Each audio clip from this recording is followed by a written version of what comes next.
Dammam Islamic cultural centre മലയാള വിഭാഗം.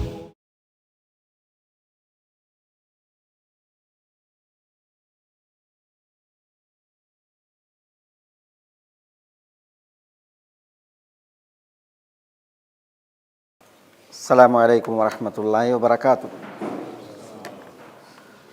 ബിസ്മില്ലാഹിർ റഹ്മാനിർ റഹീം. അൽഹംദുലില്ലാഹി റബ്ബിൽ ആലമീൻ വബിഹി നസ്തഈൻ വസല്ലല്ലാഹു വസല്ലമ വബാറക അലാ നബിയിന മുഹമ്മദിൻ വആലിഹി വസഹ്ബിഹി അജ്മഈൻ. സുമ്മ അമ്മാ ബഅദ്. സ്നേഹ ബഹുമാനങ്ങളുള്ള സഹോദരന്മാരെ, നമ്മളിന്നിവിടെ ശ്രവിച്ചതുപോലെ വളരെ പ്രധാനപ്പെട്ട ഒരു വിഷയമാണ് നമ്മുടെ ഈ ദൗറയുടെ വിഷയം. ഇസ്ലാമിൽ അടിമത്തം, അതിൻ്റെ വസ്തുതയുമായി ബന്ധപ്പെട്ടാണ് നമ്മുടെ പഠനം. ഏതാനും സ്ലൈഡുകളുടെ പ്രദർശനത്തിലൂടെ നമ്മൾ ഇൻഷാ അല്ലാഹ് ഈ വിഷയം പഠിക്കുന്നത്. നമ്മുടെ ദീൻ ഏറെ തെറ്റിദ്ധരിക്കപ്പെടുകയും നബിയുന മുഹമ്മദുൻ സല്ലല്ലാഹു അലൈഹി വസല്ലം മോശമായി ചിത്രീകരിക്കപ്പെടുകയും ചെയ്ത ഒരു വിഷയമാണ് ഈ അടിമത്തവുമായി ബന്ധപ്പെട്ടുള്ള വിഷയം. യഥാർത്ഥത്തിൽ ഇസ്ലാം ഈ ഒരു വിഷയം കൈകാര്യം ചെയ്തതിൻ്റെ വശങ്ങളെ, അതുമായി ബന്ധപ്പെട്ട വിഷയങ്ങളെ നമ്മൾ പഠിക്കുമ്പോൾ എത്ര സുന്ദരമായി ഈ വിഷയം കൈകാര്യം ചെയ്യപ്പെട്ടു എന്നുള്ളത് നമുക്ക് തീർത്തും ബോധ്യപ്പെടും, ഏതൊരാൾക്കും ബോധ്യപ്പെടും. ചില ഭാഗങ്ങൾ മാത്രം വായിച്ച് ഇസ്ലാമിൻ്റെ മുക്തകണ്ഠം ഈ വിഷയത്തിൽ പ്രശംസിച്ച ശാസ്ത്രജ്ഞന്മാരും അതേപോലെ സാമൂഹ്യ നിരീക്ഷകന്മാരും കഴിഞ്ഞു പോയിട്ടുണ്ട്. പക്ഷേ നിരൂപണത്തിൻ്റെ മാത്രം കണ്ണട വെച്ച് ഇസ്ലാമിനെ നോക്കിക്കാണുകയും യുക്തിയുടെ പേര് പറഞ്ഞ് ഇസ്ലാമിനെ കല്ലെറിയുകയും ചെയ്യുന്ന ചില തൽപര കക്ഷികൾ, അത് അന്നും ഇന്നുമൊക്കെ ഈ ഒരു വിഷയം ഇസ്ലാമിനെ ആഞ്ഞടിക്കാനുള്ള ഒരു വടിയായി കയ്യിലെടുക്കുന്നു എന്നുള്ളതാണ് വസ്തുത. നമ്മളെ സംബന്ധിച്ചിടത്തോളം ഇസ്ലാമിനെന്ത് ഈ വിഷയത്തിൽ എന്നുള്ളതാണ് നമ്മളിവിടെ അന്വേഷിക്കുന്നത്. അടിമകളുമായി ബന്ധപ്പെട്ട ചരിത്രം അല്ലെങ്കിൽ ആ വിഷയം നമ്മൾ പഠിക്കുമ്പോൾ മറ്റു മതങ്ങളിൽ, അതുപോലെ തന്നെ സാമൂഹ്യ സാഹചര്യങ്ങളിൽ, രാജ്യ ചരിത്രങ്ങളിലൊക്കെ അടിമകളുടെ വിഷയങ്ങളുണ്ട്. അടിമകളുമായി ബന്ധപ്പെടാത്ത മതങ്ങളോ അല്ലെങ്കിൽ രാജ്യങ്ങളോ സമൂഹങ്ങളോ നമ്മൾ ചരിത്രത്തിൽ വായിക്കുന്നേ ഇല്ല. എല്ലാവരുടെയും മനുഷ്യ ചരിത്രം നമ്മൾ മനസ്സിലാക്കുന്ന വിഷയത്തിൽ ചരിത്രത്തിലേക്ക് കണ്ണോടിച്ചിട്ടുണ്ടെങ്കിൽ എത്ര പഴക്കം ഈ അടിമകളുടെ ചരിത്രത്തിനുണ്ട്. അവിടങ്ങളിലൊക്കെ അടിമകളുടെ ചരിത്രം നമ്മൾ വായിക്കുമ്പോൾ നമ്മുടെ ഭാവനയിൽ തെളിയുന്ന, വായനയിൽ നമുക്ക് സമ്മാനിക്കുന്ന അടിമകളുടെ ചിത്രവും അടിമകളുടെ അവസ്ഥകളും വളരെ ഹീനമായ, നിന്ദ്യമായ പീഡനങ്ങളുടെ തുടർക്കഥയായ ചരിത്രമാണ്. ആ ഓർമ്മയിലാണ് ഇസ്ലാമിലെ അടിമത്തത്തെയും ആളുകൾ വായിക്കുകയും വിലയിരുത്തുകയും ചെയ്യുന്നത്. പക്ഷേ ഇസ്ലാമിൽ ഇതെന്താണ് എന്നുള്ളത് നമ്മൾ മനസ്സിലാക്കുമ്പോഴാണ് മതങ്ങളെ അപേക്ഷിച്ച് ഇസ്ലാമിൻ്റെ വ്യതിരക്തത, മറ്റു സാമൂഹ്യ സാഹചര്യങ്ങളെയും സംസ്കാരങ്ങളെയും അപേക്ഷിച്ച് ഇസ്ലാമിൻ്റെ അല്ലെങ്കിൽ നബി സല്ലല്ലാഹു അലൈഹി വസല്ലം തങ്ങളുടെ ഉമ്മത്തികളിൽ ഈ ഒരു അടിമകളുടെ വ്യതിരക്തത, പ്രത്യേകത, ഇത് നമുക്ക് ശരിക്കും മനസ്സിലാക്കാൻ സാധിക്കും. ഞാൻ ഇവിടെ ഒരിക്കലും അടിമകളുടെ ചരിത്രം അത് നബി സല്ലല്ലാഹു അലൈഹി വസല്ലം തങ്ങളുടെ ഉദയത്തിന് മുമ്പുള്ളതിലേക്ക് വിശദമായിട്ട് പോകുന്നേയില്ല. വേദപുസ്തകങ്ങളിൽ, ബൈബിൾ, പുതിയ പഴയ നിയമങ്ങളിലൊക്കെ അടിമകളുടെ ചരിത്രങ്ങളുണ്ട്. അതേപോലെ തന്നെ നമ്മൾ ലോകചരിത്രം വായിക്കുമ്പോൾ നമ്മളതൊക്കെ പഠിച്ചു പോയവരല്ലേ. അടിമകളുടെ ചരിത്രം പല വിഷയങ്ങൾ നമ്മൾ വായിക്കുന്നവരാണ്. 1861 മുതൽ 1865 വരെയുള്ള അമേരിക്കൻ ഐക്യനാടുകളുടെ ചരിത്രം ഈ അടിമകളുടെ വിഷയത്തിൽ പൊട്ടിപ്പുറപ്പെട്ട കലാപങ്ങളുടെയും കലഹങ്ങളുടെയും കൊലകളുടെയും ഒക്കെ വലിയ ചരിത്രമാണ്. പക്ഷെ അതൊന്നും നമ്മളുടെ ഇന്നത്തെ പഠന വിഷയമല്ല. ഇന്നത്തെ പഠന വിഷയം ഇസ്ലാം എങ്ങനെ കൈകാര്യം ചെയ്ത് ഈ ഒരു വിഷയം, എന്തുകൊണ്ട് ഇസ്ലാമിക നാടുകളിൽ പിൽക്കാലങ്ങളിൽ അടിമകളില്ലാത്ത ഒരു ചരിത്രം സംജാതമായി, ഇത് മനസ്സിലാക്കാനുള്ള ഒരു അവതരണമാണ് നമ്മൾ ഇൻഷാ അല്ലാഹ് ഇന്നിവിടെ ഉദ്ദേശിക്കുന്നത്. നമ്മുടെ പല പണ്ഡിതന്മാരും ഈ അടിമകളുടെ ചരിത്രവുമായൊക്കെ ബന്ധപ്പെട്ട് വിഷയങ്ങൾ അവതരിപ്പിച്ചിട്ടുണ്ട്. ഇന്ന് യൂട്യൂബിൽ നമ്മൾ അന്വേഷിച്ചിട്ടുണ്ടെങ്കിൽ അത്തരം ക്ലാസ്സുകളൊക്കെ നമുക്ക് കാണാനും ഉപയോഗപ്പെടുത്താനും സാധിക്കും. പക്ഷേ ഇസ്ലാം ഈ വിഷയത്തിൽ ഇത് കൈകാര്യം ചെയ്തതിൻ്റെ വശങ്ങൾ, വിഷയങ്ങൾ അത് സവിസ്തരം പ്രതിപാദിക്കപ്പെട്ടത് കാണാനായില്ല. അതുകൊണ്ട് ഞാൻ കുറച്ച് കൂടുതൽ സ്ലൈഡുകളുണ്ട്. ആ ഒരു വിഷയം അതിൻ്റെ പല വശങ്ങളെയും അന്വേഷിച്ച് ക്രോഡീകരിച്ചതാണ് ഇന്നത്തെ ഈ ക്ലാസ്. അല്ലാഹു സുബ്ഹാനഹു വ തആല നമ്മുടെ ഈ ഒരു ഒത്തുചേരൽ ഒരു പുണ്യമായി ഉപരിലോകത്ത് സ്വീകരിക്കുമാറാവട്ടെ. ഇതിലൂടെ അല്ലാഹു സുബ്ഹാനഹു വ തആല നമുക്ക് അള്ളാഹുവിൽ നിന്നുള്ള നന്മകളെ വിധിക്കുമാറാവട്ടെ. ഇതിനേക്കാൾ ശ്രേഷ്ഠപ്പെട്ടൊരു വേദിയിൽ സ്വർഗത്തിൻ്റെ ഉന്നതങ്ങളിൽ മുഹമ്മദ് സല്ലല്ലാഹു അലൈഹി വസല്ലം തങ്ങളോടൊപ്പം ഒരിടം കാണാൻ അള്ളാഹു നമ്മളെ എല്ലാവരെയും അനുഗ്രഹിക്കുമാറാവട്ടെ. നമ്മളോടൊപ്പം കൂടിയിരിക്കേണ്ട പലരും, നമ്മളുടെ ഈ ശബ്ദം ശ്രവിക്കേണ്ടിയിരുന്ന പലരും ശയ്യാവലംബികളും രോഗികളും പലവിധ വിഷമതകളിലുമാണ്. അല്ലാഹു സുബ്ഹാനഹു വ തആല അവരെ തൊട്ട് അവരുടെ പ്രയാസങ്ങളെയും രോഗങ്ങളെയും ക്ലേശകതകളെയും ഒക്കെ ദൂരീകരിക്കുമാറാവട്ടെ. അള്ളാഹുവിൻ്റെ ആഫിയത്ത് അവരിൽ അള്ളാഹു വിശാലമാക്കി കനിയുമാറാവട്ടെ. നമ്മളോട് ഒത്തുകൂടിയിരുന്ന പലരും മരണം വരിച്ച് അവർ നമ്മോട് മൺമറഞ്ഞ് കൺമറഞ്ഞ് കബറിടങ്ങളിൽ പരലോകയാത്രയിലാണ്. അള്ളാഹു ആ കബറിടങ്ങളെ നിറഞ്ഞ സന്തോഷത്തിൽ അനുഗ്രഹിക്കുമാറാവട്ടെ. ഇനിയും അവരോടൊത്ത് സ്വർഗത്തിൽ ഒത്തുകൂടാൻ അവരെയും നമ്മളെയും അള്ളാഹു അനുഗ്രഹിക്കുമാറാവട്ടെ. ഞാൻ ഇവിടെ ഈ വിഷയത്തിൽ, ഇതാണ് നമ്മുടെ വിഷയം, ഇസ്ലാമിൽ അടിമത്തമോ വസ്തുതയെന്ത്. അതിൽ ഒന്നാമത് നമ്മൾ മനസ്സിലാക്കുന്നത് ഈ ഒരു വസിയ്യത്താണ്. അതിൽ അസ്സല അസ്സല വമ മലകത് ഐമാനുക്കും എന്നതിൻ്റെ അർത്ഥമാണ് ഞാൻ എഴുതിയത്. അസ്സല അസ്സല എന്ന് പറഞ്ഞിട്ടുണ്ടെങ്കിൽ നിസ്കാരം, അത് ആവർത്തിക്കപ്പെട്ടു, നിസ്കാരം നിസ്കാരം എന്ന്. അസ്സല അസ്സല എന്ന് പറഞ്ഞിട്ടുണ്ടെങ്കിൽ നിസ്കാരം യഥാവിധം നിർവഹിക്കേണ്ടുന്നതിൻ്റെ വസിയ്യത്താണ്. നിസ്കാരത്തിൽ കൃത്യവിലോപം പാടുള്ളതല്ല, അമാന്തിക്കൽ പാടുള്ളതല്ല, അലസത പാടുള്ളതല്ല, സമയം തെറ്റിക്കാവതല്ല. നിസ്കാരം ഭക്തിയിൽ കൃത്യമായി സുന്നത്തനുസരിച്ച് നിർവഹിക്കപ്പെടണം എന്നുള്ള വസിയ്യത്താണ് അസ്സല അസ്സല. അതിനെ തുടർന്ന് നബി സല്ലല്ലാഹു അലൈഹി വസല്ലം തങ്ങളുടെ അവസാന മൊഴിയാണ് വമ മലകത് ഐമാനുക്കും. അതിൻ്റെ അർത്ഥമാണ് എഴുതിയത്. അടിമകളുടെ വിഷയത്തിൽ നിങ്ങൾ അള്ളാഹുവെ ഭയക്കണം എന്ന് പറഞ്ഞാൽ അടിമകളെ വെക്കുന്ന വിഷയത്തിൽ, അവരോട് പെരുമാറുന്ന വിഷയത്തിൽ, അവരോട് കൽപ്പിക്കുന്ന വിഷയത്തിൽ, അവരോടുള്ള ഇടപാടിൻ്റെ വിഷയത്തിലൊക്കെ, ഇടപഴക്കത്തിൻ്റെ വിഷയത്തിലൊക്കെ നിങ്ങൾ അള്ളാഹുവിനെ ഭയക്കണം എന്ന് പറഞ്ഞാൽ നബി സല്ലല്ലാഹു അലൈഹി വസല്ലം തങ്ങളുടെ അവസാന മൊഴിയാണത്. 63 വർഷം റസൂലുള്ളാഹി സ്വല്ലല്ലാഹു അലൈഹി വസല്ലം തങ്ങൾ ഇവിടെ ജീവിച്ചു. തിരുനബി സല്ലല്ലാഹു അലൈഹി വസല്ലം തങ്ങളിൽ നിന്ന് പല മൊഴികളും, അത് 63 വർഷ കാലഘട്ടത്തിൽ ഏതൊക്കെ വിഷയങ്ങളിൽ. പക്ഷേ നബി സല്ലല്ലാഹു അലൈഹി വസല്ലം തങ്ങൾ ഈ ദുനിയാവിനോട് യാത്ര പറഞ്ഞിറങ്ങുമ്പോൾ അവസാനം പറഞ്ഞതാണ് ഇത് അടിമകളുടെ വിഷയത്തിൽ നിങ്ങൾ അള്ളാഹുവിനെ ഭയക്കണമെന്ന്. അതാണ് റാവി പറയുന്നത്, ഹത്തായി ജഅല യുഗർഗിറു ബിഹാ ഫീ സദ്രിഹി വമാ യുഫീദു ബിഹാ ലിസാനുഹു എന്നാണ്. തിരുമേനി സല്ലല്ലാഹു അലൈഹി വസല്ലം അത് പറഞ്ഞുകൊണ്ടേയിരുന്നു.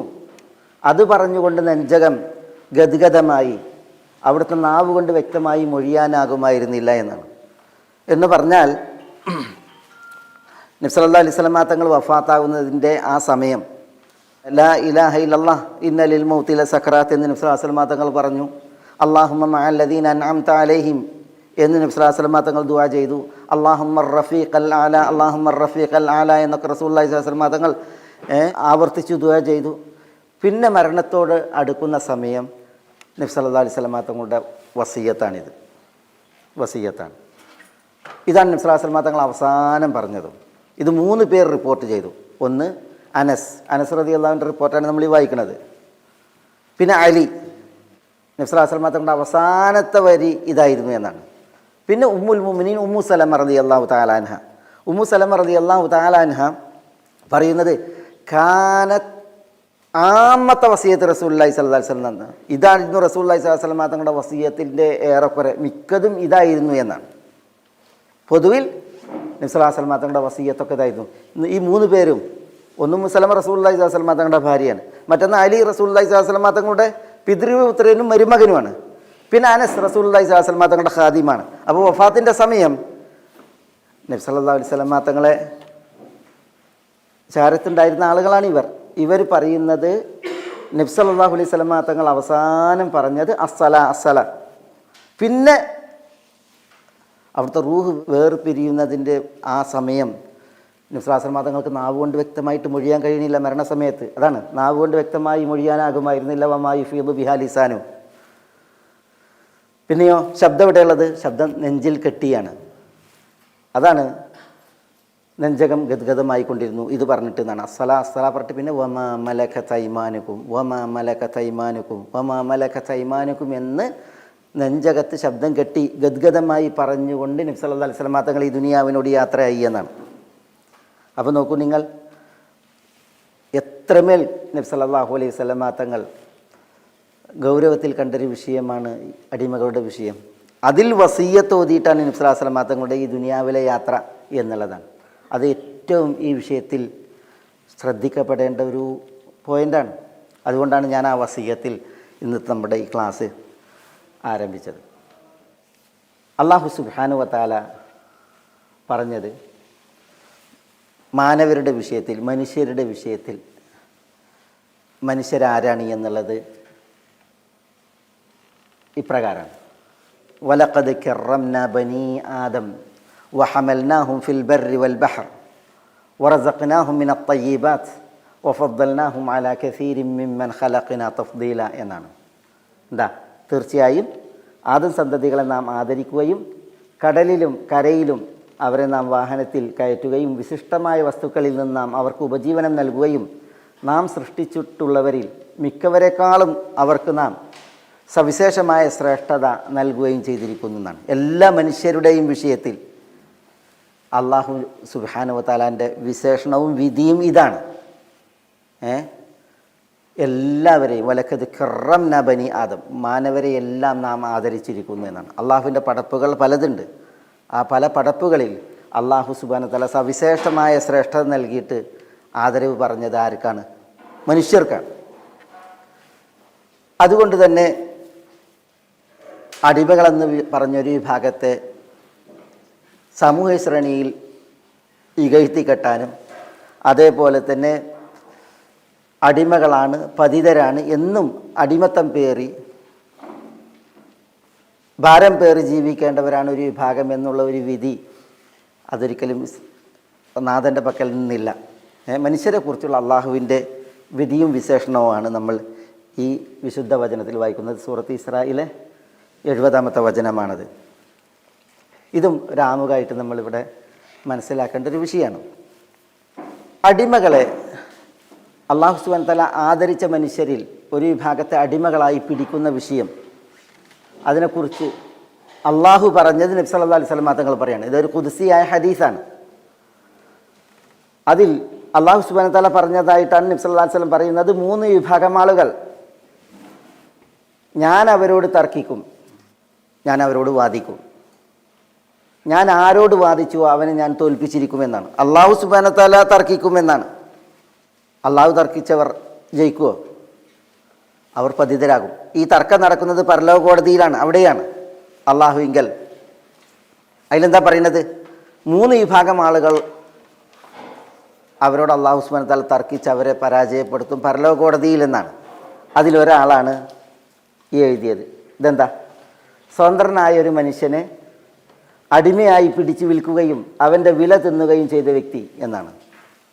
മനുഷ്യൻ സ്വതന്ത്രനാണ്. ഈ സ്വതന്ത്രനായ മനുഷ്യനെ പിടിച്ച് അടിമകളാക്കിയിട്ട് ചന്തയിൽ വിൽക്കുക, അല്ലെങ്കിൽ അടിമകളായി മറ്റുള്ളവർക്ക് കൈമാറുക. എന്തിനാ അടിമകളായി കൈമാറുന്നത്?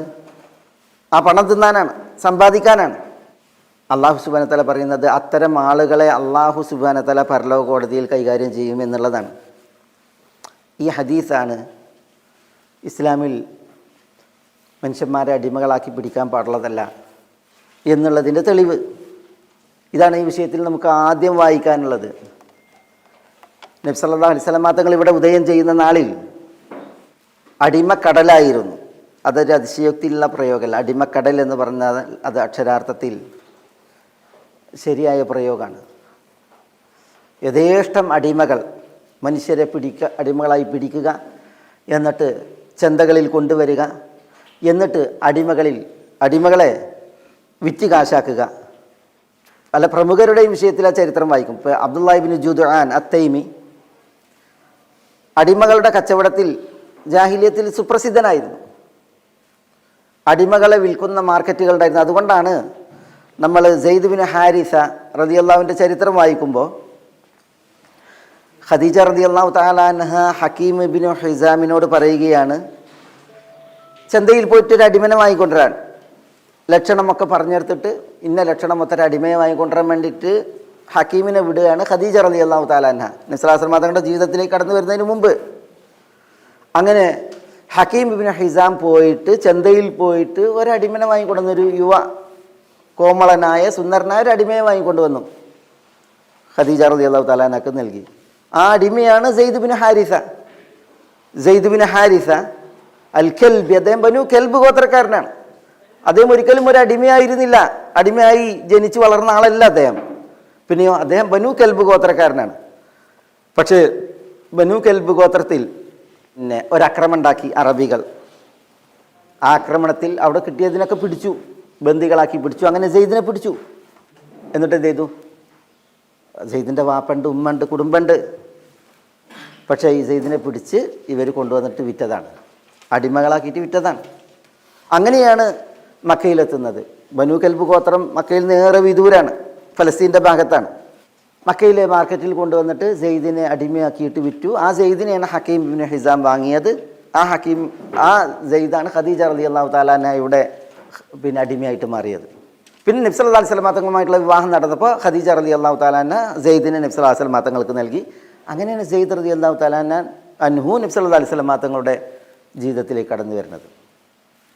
സെയ്ദ് ഇബ്നു ഹാരിസ, അദ്ദേഹത്തിൻ്റെ പുത്രൻ, പിന്നീട് ഉസാമ ഇബ്നു സെയ്ദ്. അപ്പോൾ പിന്നെ ഈ അടിമ കച്ചവടം എന്ന് പറഞ്ഞാൽ അടിമകളെ, സ്വതന്ത്രരായ ആളുകളെ പിടിച്ച് അടിമകളാക്കി വിൽക്കുക എന്ന് പറഞ്ഞാൽ അതായിരുന്നു ജാഹിലിയത്ത്. നബി സല്ലല്ലാഹു അലൈഹി വസല്ലം തങ്ങൾ ഇവിടെ ഉദയം ചെയ്യുമ്പോഴുള്ള അവസ്ഥയാണ്. അന്ന് ഒരാൾ കടം കൊണ്ടാൽ കടം വീട്ടിയില്ല എങ്കിൽ പിന്നെ അയാൾ അടിമയാണ്. ദാരിദ്ര്യം അന്നത്തെ പ്രത്യേകതയായിരുന്നു.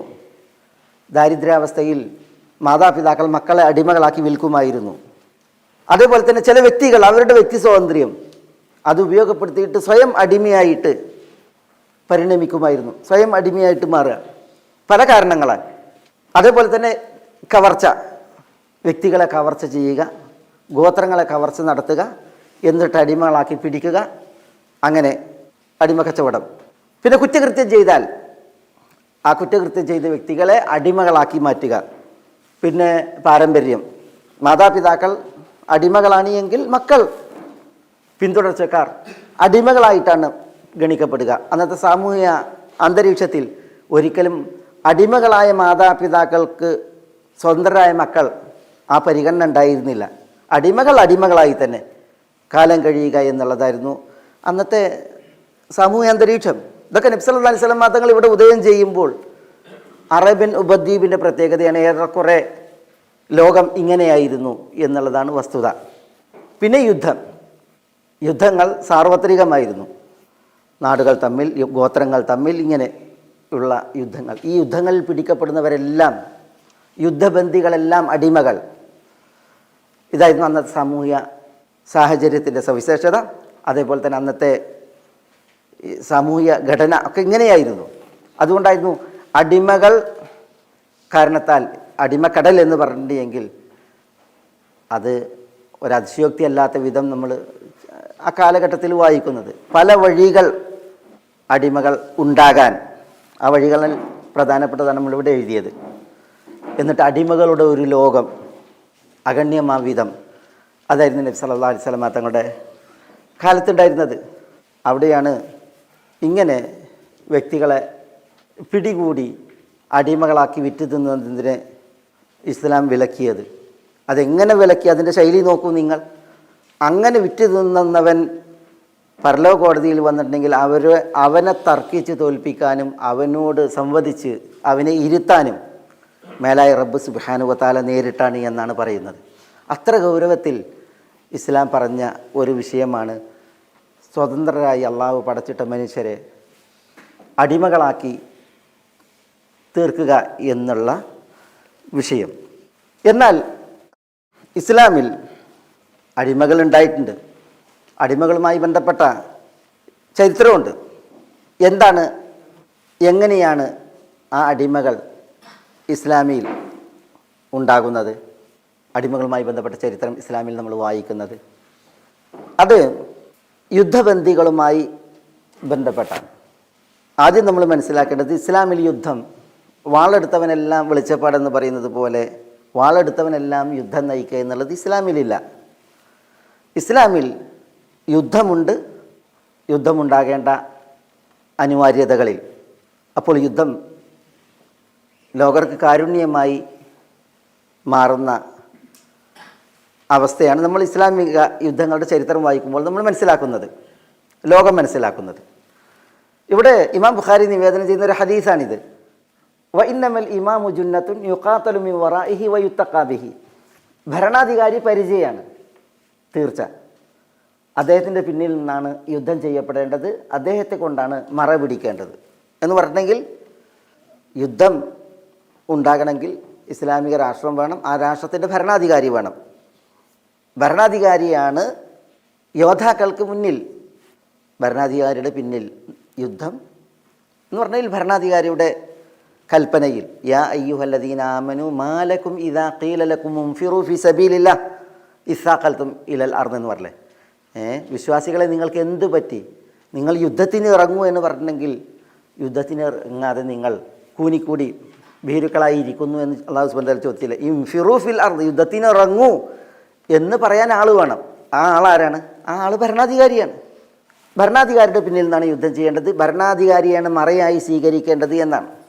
എന്ന് പറഞ്ഞെങ്കിൽ അതിൻ്റെ താല്പര്യം, ഭരണാധികാരിയാണ് യുദ്ധം പ്രഖ്യാപിക്കേണ്ടത്, ആരോടാണ് യുദ്ധം എന്നുള്ളത് തീരുമാനിക്കേണ്ടത്, അത് എങ്ങനെയും തീരുമാനിക്കേണ്ടത്. അല്ലാതെ തോന്നിയവരൊക്കെ വാളെടുക്കുക, യുദ്ധം നയിക്കുക എന്നുള്ളത് ഇസ്ലാമിലില്ല. അത് നമ്മൾ പറഞ്ഞത്, യുദ്ധത്തിൽ പിടിക്കപ്പെടുന്നവരാണ് യുദ്ധബന്ദികളാണ് അടിമകളായി പരിണമിക്കപ്പെടുന്നത്. അപ്പോൾ അടിമകൾ ഉണ്ടാകണമെങ്കിൽ യുദ്ധസാഹചര്യം ഉണ്ടാകണം, യുദ്ധസാഹചര്യത്തിന് ഭരണാധികാരി ഉണ്ടാവണം. അപ്പോൾ ഭരണാധികാരിയാണ് അടിമകളുടെ വിഷയം തീരുമാനിക്കുന്നത് എന്ന് മനസ്സിലാക്കാനാണ് ഞാനിത് പറഞ്ഞത്. നബി സല്ലല്ലാഹു അലൈഹി വസല്ലം തങ്ങളുടെ കാലത്ത് യുദ്ധബന്ദികൾ ഉണ്ടായിട്ടുണ്ട്. യുദ്ധബന്ദികളെ എന്ത് ചെയ്യണം എന്നുള്ള വിഷയവും പഠിപ്പിക്കപ്പെട്ടിട്ടുണ്ട്. ഇസ്ലാമിൽ മുമ്പ് കാലങ്ങളിലേതുപോലെ ബന്ദികളെല്ലാം വധിക്കപ്പെടുക എന്നുള്ള ഹീനമായ നിലപാട്, അല്ലെങ്കിൽ ബന്ദികൾ അടിമകളാക്കി പിടിക്കപ്പെട്ട് പിന്നെ അവരെ ബന്ധനങ്ങളിൽ, കൈക്കാലുകളിൽ, ചങ്ങലകളിൽ, പിന്നെ അതിഹീനമായ ജോലി വേലകളിൽ തളച്ചിടുക, ഇതായിരുന്നല്ലോ ചരിത്രം. ഇതാണ് നമ്മൾ ചരിത്രം വായിക്കുന്നത്. ലോക ചരിത്രത്തിൽ ഈ അടിമകളോടുള്ള ക്രൂരതകൾ, അടിമകളുടെ നേരെയുള്ള പീഡനങ്ങൾ, അടിമകൾ സഹിക്കേണ്ടി വരുന്ന ഭാരങ്ങൾ, ഇതൊക്കെ നമ്മൾ ചരിത്രത്തിൽ വായിക്കുന്നത് കൊണ്ടാണ് ഇസ്ലാമിലും ഇങ്ങനെയാണ് എന്ന് പറഞ്ഞ ഒരു വിഷയത്തെ ഇസ്ലാമിനെ അടിക്കാൻ ഉപയോഗപ്പെടുത്തുന്നത്. യഥാർത്ഥത്തിൽ ഇസ്ലാമിൽ യുദ്ധത്തിൽ ബന്ദികൾ പിടിക്കപ്പെട്ടിട്ടുണ്ടെങ്കിൽ, അല്ലെങ്കിൽ യുദ്ധത്തിൽ പിടിക്കപ്പെട്ട ബന്ദികൾ, അവർക്ക് 4 വിധിയാണുള്ളത്. ഒന്നുകിൽ ഈ യുദ്ധബന്ദികളിലെ പുരുഷന്മാർ, സ്ത്രീകളല്ല, സ്ത്രീകളെ ഒരിക്കലും വധിക്കാൻ പാടുള്ളതല്ല, യുദ്ധത്തിലും വധിക്കാൻ പാടുള്ളതല്ല, അതേപോലെ തന്നെ ബന്ദികളായി പിടിച്ചാലും വധിക്കപ്പെടാൻ പാടുള്ളതല്ല, അതേപോലെ കുട്ടികളെയും. എന്നാൽ പുരുഷന്മാർ അവരെ ഒന്നുകിൽ വധിക്കാൻ, അല്ലെങ്കിൽ അടിമകളാക്കാൻ, അതുമല്ലെങ്കിൽ മോചനമൂല്യം വാങ്ങി അവരെ വിട്ടയക്കാൻ, അല്ലെങ്കിൽ മോചനദ്രവ്യം സ്വീകരിക്കാതെ വിട്ടയക്കാൻ സ്വാതന്ത്ര്യമുണ്ട് ഭരണാധികാരിക്ക്.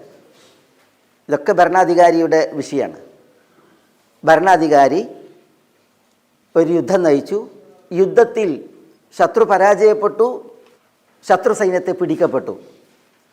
ഈ ശത്രു സൈന്യത്തെ പിടിക്കപ്പെട്ടാൽ എല്ലാത്തിനെയും തല കൊയ്യുക എന്നുള്ളതല്ല ഇസ്ലാം പഠിപ്പിക്കുന്നത്. അല്ലെങ്കിൽ എല്ലാത്തിനെയും കൈകാലുകളിൽ ചങ്ങലയിക്കിട്ട് അവരെ ഒന്നുകിൽ ഖനി തോണ്ടാൻ, അല്ലെങ്കിൽ കാർഷിക വേല ചെയ്യാൻ, അല്ലെങ്കിൽ വീട് വേല ചെയ്യാൻ, അല്ലെങ്കിൽ ഫാക്ടറികളിലേക്ക്, തൊഴിലിടങ്ങളിലേക്ക്, രാഷ്ട്രങ്ങളുടെ സാമ്പത്തിക സ്രോതസ്സായിട്ട് ഉൽപ്പന്നങ്ങളുടെയും ഉൽപ്പാദനങ്ങളുടെയും മേഖലകളിലേക്ക് നയിക്കാൻ, ഇതല്ല ഇസ്ലാം ഈ ബന്ദികളുടെ വിഷയത്തിൽ പറഞ്ഞത്. അങ്ങനെയാണ് നമ്മൾ ചരിത്രത്തിൽ വായിക്കുന്നത്. പക്ഷേ ഇസ്ലാമിൽ അതിൽ വധശിക്ഷ അർഹിക്കുന്നവരുണ്ട് എങ്കിൽ അവരെ, പുരുഷന്മാരെ വധിക്കാൻ ഭരണാധികാരിക്ക് വിധിക്കാം, അല്ലെങ്കിൽ അവരെ അടിമകളാക്കി പിടിച്ചു വെക്കാം, അല്ലെങ്കിൽ ഭരണാധികാരിക്ക് അവരിൽ നിന്ന് മോചനദ്രവ്യം വാങ്ങിയിട്ട് അവരെ മോചിപ്പിക്കാം.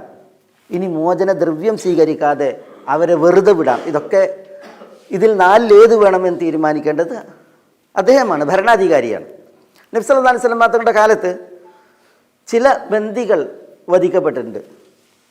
ചിലർ, ഇപ്പം നമ്മൾ ബദർ യുദ്ധത്തിൽ അന്നദർ ബിൻ ഹാരിസ്, അതേപോലെ തന്നെ ഉഖ്ബത്ത് ബിൻ അബി മുഅയ്ത്ത്, ഈ 2 ബന്ദികളെ വധിച്ച സംഭവം വായിക്കുന്നുണ്ട്. ബദറിൽ നിന്ന് മദീനയിലേക്ക് സൈന്യം മടങ്ങുന്ന സമയത്ത് ഇവർ 2 പേരെ വധിച്ച പറഞ്ഞ ഒരു വിഷയമുണ്ട്. 2 പേരും വധശിക്ഷക്കപ്പുറം ഒരു പ്രതിഫലം അർഹിക്കാത്തവരാണ്. അതുകൊണ്ടാണ് അവർ വധിക്കപ്പെടേണ്ടത്. വളരെ പരിമിതമായ ചില ആളുകൾ. മോചനമൂല്യം വാങ്ങി വിട്ടയച്ച വിഷയം, ബദറിലെ യുദ്ധബന്ദികളൊക്കെ എന്താ ചെയ്തത്? മോചനദ്രവ്യം വാങ്ങിയിട്ട് അവർ വിട്ടയക്കുകയാണ് ചെയ്തത്. ആ മോചനദ്രവ്യം എങ്ങനെ? സാമ്പത്തികമായിട്ട് കൊടുക്കാൻ കഴിയുന്നവരെ അങ്ങനെ. അതുകൊണ്ടാണ് അബ്ബാസ് റളിയല്ലാഹു തആല റസൂലുള്ളാഹിന്റെ പിതൃവിന് വരെ ബദറിൽ ശത്രുക്കളുടെ പക്ഷത്തായിരുന്നില്ലേ, മോചനദ്രവ്യം കൊണ്ടുവന്നിട്ട് അവരിൽ നിന്ന് അത് സ്വീകരിച്ചിട്ടാണ് അവരെ വിട്ടത്. നബി സല്ലല്ലാഹു അലൈഹി വസല്ലം, റസൂലുള്ളാഹി സ്വല്ലല്ലാഹു അലൈഹി വസല്ലം തങ്ങളുടെ മരുമകൻ അബുൽ ആസ് ബിൻ റബീഅ ശത്രുപക്ഷത്തായിരുന്നു. മോചനദ്രവ്യം കൊണ്ടുവരാൻ പറഞ്ഞു. അങ്ങനെയാണ് സൈനബ് റളിയല്ലാഹു തആല അൻഹ ഖദീജ റളിയല്ലാഹു തആല അവർക്ക് സമ്മാനിച്ച മാല കൊണ്ടുവന്ന ചരിത്രം നമ്മൾ വായിക്കുന്നത്. മോചനദ്രവ്യമായിട്ട് ഈ യുദ്ധബന്ദികളുടെ സേവനങ്ങളെ ഉപയോഗപ്പെടുത്തിയ ചരിത്രത്തിൽ വായിക്കുന്നു. മദീനയിലുള്ള 10 പേർക്ക് എഴുത്ത് അഭ്യസിപ്പിച്ചാൽ ആ അഭ്യസിപ്പിക്കുന്ന ബന്ദികളെ, ബദറിലെ ബന്ദികളെ, ശത്രുക്കളായ ബന്ദികളെ അതിന് പകരം മോചിപ്പിക്കാമെന്നുള്ള വിഷയം ഉണ്ടായത്. അതാണ് മോചനദ്രവ്യം വാങ്ങിയിട്ട് വിടുക എന്നുള്ളതിൽ. ആ മോചനദ്രവ്യം ഭരണാധികാരി നിശ്ചയിക്കുന്ന എന്തോ ആകാം. ഇനി വെറുതെ വിടുകയാണ്. മോചനദ്രവ്യം ഒന്നും വാങ്ങാതെ വിട്ട ആളുകൾ ബദറിൻ്റെ ബന്ദികളിലുണ്ട്. മക്കം ഫതഹിൽ റസൂലുള്ളാഹി സ്വല്ലല്ലാഹു അലൈഹി വസല്ലം തങ്ങൾ യുദ്ധം ചെയ്ത ശത്രുക്കൾ വരെയുണ്ട്. മക്കം ഫതഹിൻ നബി സല്ലല്ലാഹു അലൈഹി വസല്ലം തങ്ങൾ വന്നപ്പോൾ റസൂലുള്ളാഹി സ്വല്ലല്ലാഹു അലൈഹി വസല്ലം തങ്ങൾ യുദ്ധം ഉദ്ദേശിച്ചിട്ടില്ല. പക്ഷേ എന്നിട്ടും നബി സല്ലല്ലാഹു അലൈഹി വസല്ലം തങ്ങളോട് യുദ്ധം ചെയ്ത ആളുകളുണ്ട്. അവരെപ്പോലും റസൂലുള്ളാഹി സ്വല്ലല്ലാഹു അലൈഹി വസല്ലം തങ്ങൾ മോചനദ്രവ്യം സ്വീകരിക്കാതെ വെറുതെ വിടുകയാണ് ചെയ്തത്. അപ്പം ബന്ദികളെ ഇങ്ങനെയാണ് ഭരണാധികാരി കൈകാര്യം ചെയ്യുക. അതിലൊരു വിഷയമാണ് ഈ അടിമകളാക്കുക എന്നുള്ളത്. നബി സല്ലല്ലാഹു അലൈഹി വസല്ലം തങ്ങൾ അവിടുത്തെ ജീവിത നാളിൽ ചില യുദ്ധങ്ങളിൽ ബന്ദികളെ പിടിച്ചിട്ടുണ്ട്. അതിൻ്റെ ഉദാഹരണമാണ് ഈ മുറൈസിയ യുദ്ധം, അല്ലെങ്കിൽ ബനുൽ മുസ്തലഖ് യുദ്ധം. മക്കയുടെയും മദീനയുടെയും ഇടയിൽ ഒരു ഗോത്രമാണ് ഈ ഖുസാഅയുടെ ഉപഗോത്രം, ബനുൽ മുസ്തലഖ്. ഈ ഖുസാ ഗോത്രം അവർ മക്കയുടെയും മദീനയുടെയും ഇടയിൽ ഒരു പതിഞ്ഞ ശത്രുക്കളായിരുന്നു. അവസരം കിട്ടുമ്പോഴൊക്കെ നബി സല്ലല്ലാഹു അലൈഹി വസല്ലം തങ്ങളെ മദീനയിൽ ആക്രമിക്കാൻ തക്കം പാർത്തിരിക്കുന്ന ഒരു വിഭാഗമായിരുന്നു ഖുസാ. അങ്ങനെ നബി സല്ലല്ലാഹു അലൈഹി വസല്ലം തങ്ങൾക്ക് അവരോട് യുദ്ധം ചെയ്യേണ്ടി വന്നു. ബനുൽ മുസ്തലഖിനോട് അവരുടെ നാട്ടിൽ പോയിട്ട് യുദ്ധം ചെയ്ത് അവരെ നബി സല്ലല്ലാഹു അലൈഹി വസല്ലം തങ്ങൾ ബന്ദികളായിട്ട് പിടിച്ചു. ബന്ദികളായി പിടിച്ചു 100 പേർ.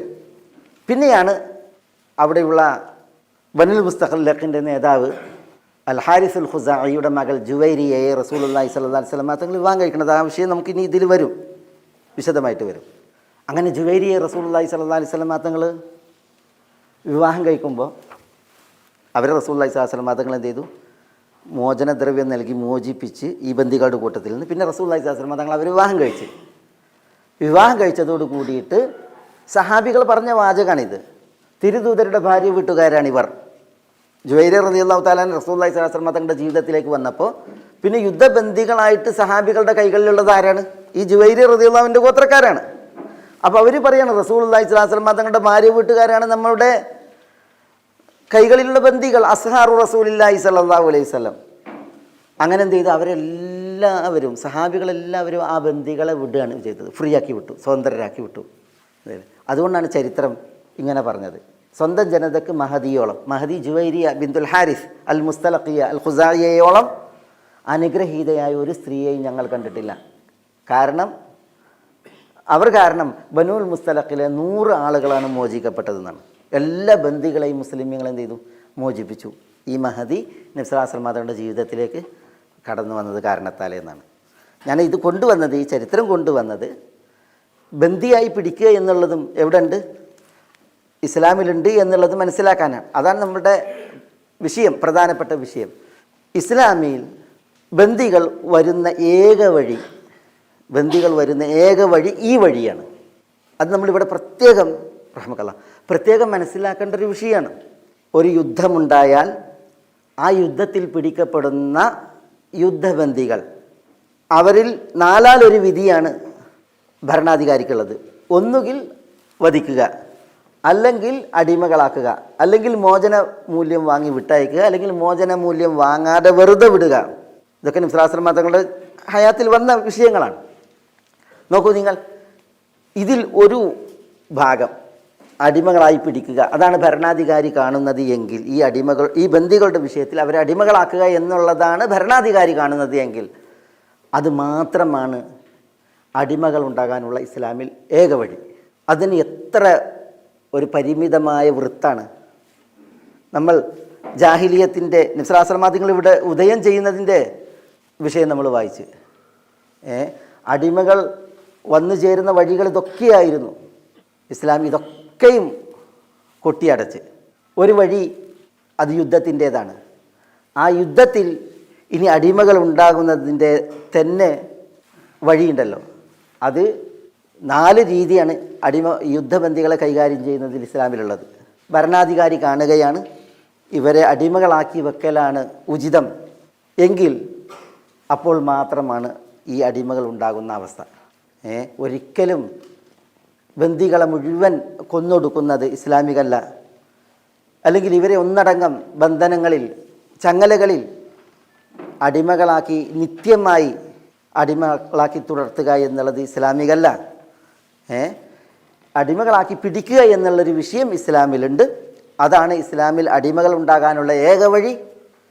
ഇനി ഈ അടിമകൾ അവരുണ്ടായാൽ അവരെങ്ങനെ കൈകാര്യം ചെയ്യണം?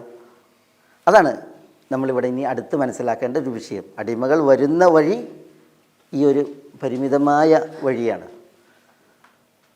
അങ്ങനെ അടിമകൾ ഉണ്ടായാൽ ആ അടിമകളോട് എങ്ങനെ അതാണ് ഇനി നമുക്കിവിടെ ഇതിൽ തുടർന്ന് മനസ്സിലാക്കാനുള്ളത്. അടിമകൾ വരുന്ന വഴികൾ പലതായിരുന്നു ഇസ്ലാം വരുന്ന കാലത്ത്, നമ്മൾ പറഞ്ഞു. എന്നാൽ ആ വഴികളെ മുഴുവൻ അടച്ച് അടിമകൾ ഉണ്ടാകുന്ന ഒരു വഴി, അതടക്കാൻ പറ്റില്ല. നമ്മൾ സ്വിച്ച് ഇട്ടിട്ട് ബൾബ് ഓഫാക്കുന്നത് പോലെ സ്വിച്ച് ഇട്ട് ഓഫാക്കുന്ന ഒരു വിഷയമല്ല ഈ അടിമകളെ ഇല്ലാതാക്കുക എന്നുള്ള വിഷയം. അത് കഴിയില്ല. കാരണം ഈ അടിമകൾ, അതിൻ്റെ ചരിത്രം നമ്മൾ ഈ മനുഷ്യരുടെ ചരിത്രത്തിൽ അടിമകളുടെ ചരിത്രം വായിക്കുന്നത് മുതൽ ഇന്നോളം നമ്മൾ വായിച്ചിട്ടുണ്ടെങ്കിൽ ഇതൊരു സാമൂഹിക സാഹചര്യമാണ്. അതിവിടെ സംജാതമായിക്കൊണ്ടിരിക്കും. ആ സംജാതമായിക്കൊണ്ടിരിക്കുന്ന സാഹചര്യത്തെ, എല്ലാ സാഹചര്യങ്ങളെയും കൈകാര്യം ചെയ്യുന്ന മതമാണ് ഇസ്ലാം. അതുകൊണ്ട് തന്നെ ഈ ഒരു വിഷയം ഇസ്ലാം കൈകാര്യം ചെയ്യേണ്ട ഒരു വിഷയമാണ്. അതുകൊണ്ട് തന്നെ ഇസ്ലാം സ്വിച്ച് ഇട്ടത് കൊണ്ട് അത് ഓഫായി നിൽക്കുന്നൊരു വിഷയമല്ല അത്. പിന്നെയോ ഇവിടെ അടിമകൾ തുടരുക എന്നുള്ളത് ഉണ്ടാകും. അതുകൊണ്ട് തന്നെ എങ്ങനെ അടിമകളെ കൈകാര്യം ചെയ്യണം, അടിമകളോട് പെരുമാറണം, അടിമകൾ ഉണ്ടായാൽ എങ്ങനെയാണ് അതിനെ ഇല്ലായ്മ ചെയ്യേണ്ടത്, ഇത് പഠിപ്പിക്കുകയാണ് ഇസ്ലാം ചെയ്തത്. അപ്പോഴാണ് ഇസ്ലാം സർവകാലികവും അതേപോലെ തന്നെ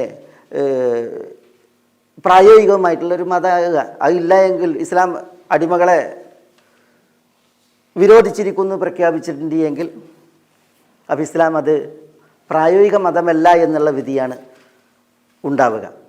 ഇസ്ലാം എന്താ ചെയ്തത്? അടിമകൾ വരുന്ന വഴികളെല്ലാം അടച്ചു, അടിമകൾ ഉണ്ടാകുന്ന വഴിയെ അത് നമ്മൾ പറഞ്ഞു. അതൊരു ഭരണാധികാരി യുദ്ധത്തിൽ പിടിക്കപ്പെടുന്ന ബന്ദികളെ അടിമയാക്കാൻ തീരുമാനിക്കുകയാണെങ്കിൽ ആ ഒരു വഴി അത് മാത്രമാണ് നിലനിൽക്കുകയുണ്ടായത്.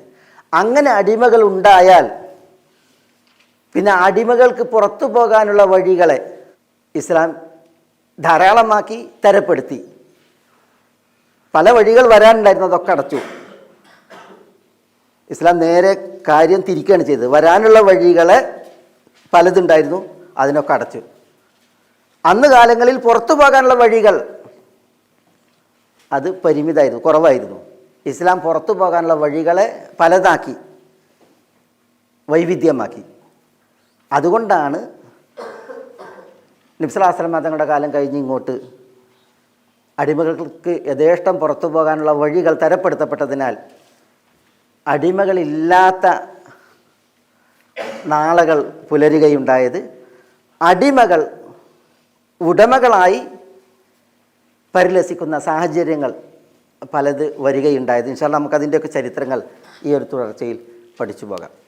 ഇസ്ലാമിൽ അടിമകൾക്ക് പുറത്തു പോകാനുള്ള വഴികളാണ് ഈ പറയപ്പെട്ടത്. ഇസ്ലാം ഇതൊരു ഷറഅൽ ഇസ്ലാമുൽ ഇത്ഖ് വലം യുശ്രിഅ ഇർഖ് എന്നാണ്. അടിമത്തം അള്ളാഹു ഷറഅാക്കിയിട്ടില്ല, മതാക്കിയിട്ടില്ല. പക്ഷേ അടിമ മോചനം അതിനെയാണ് അള്ളാഹു സുബ്ഹാനഹു വ തആല മതമാക്കിയത്, ഷറഅാക്കിയത്. അടിമകൾക്ക് മോചനം നേടിപ്പോകാനുള്ള ഇസ്ലാമിൻ്റെ വിഷയങ്ങൾ, വഴികൾ, അതാണ് നമ്മളിവിടെ ഈ ഒരു 12 പോയിന്റുകളിലൂടെ നമ്മളിവിടെ വായിക്കുന്നത്.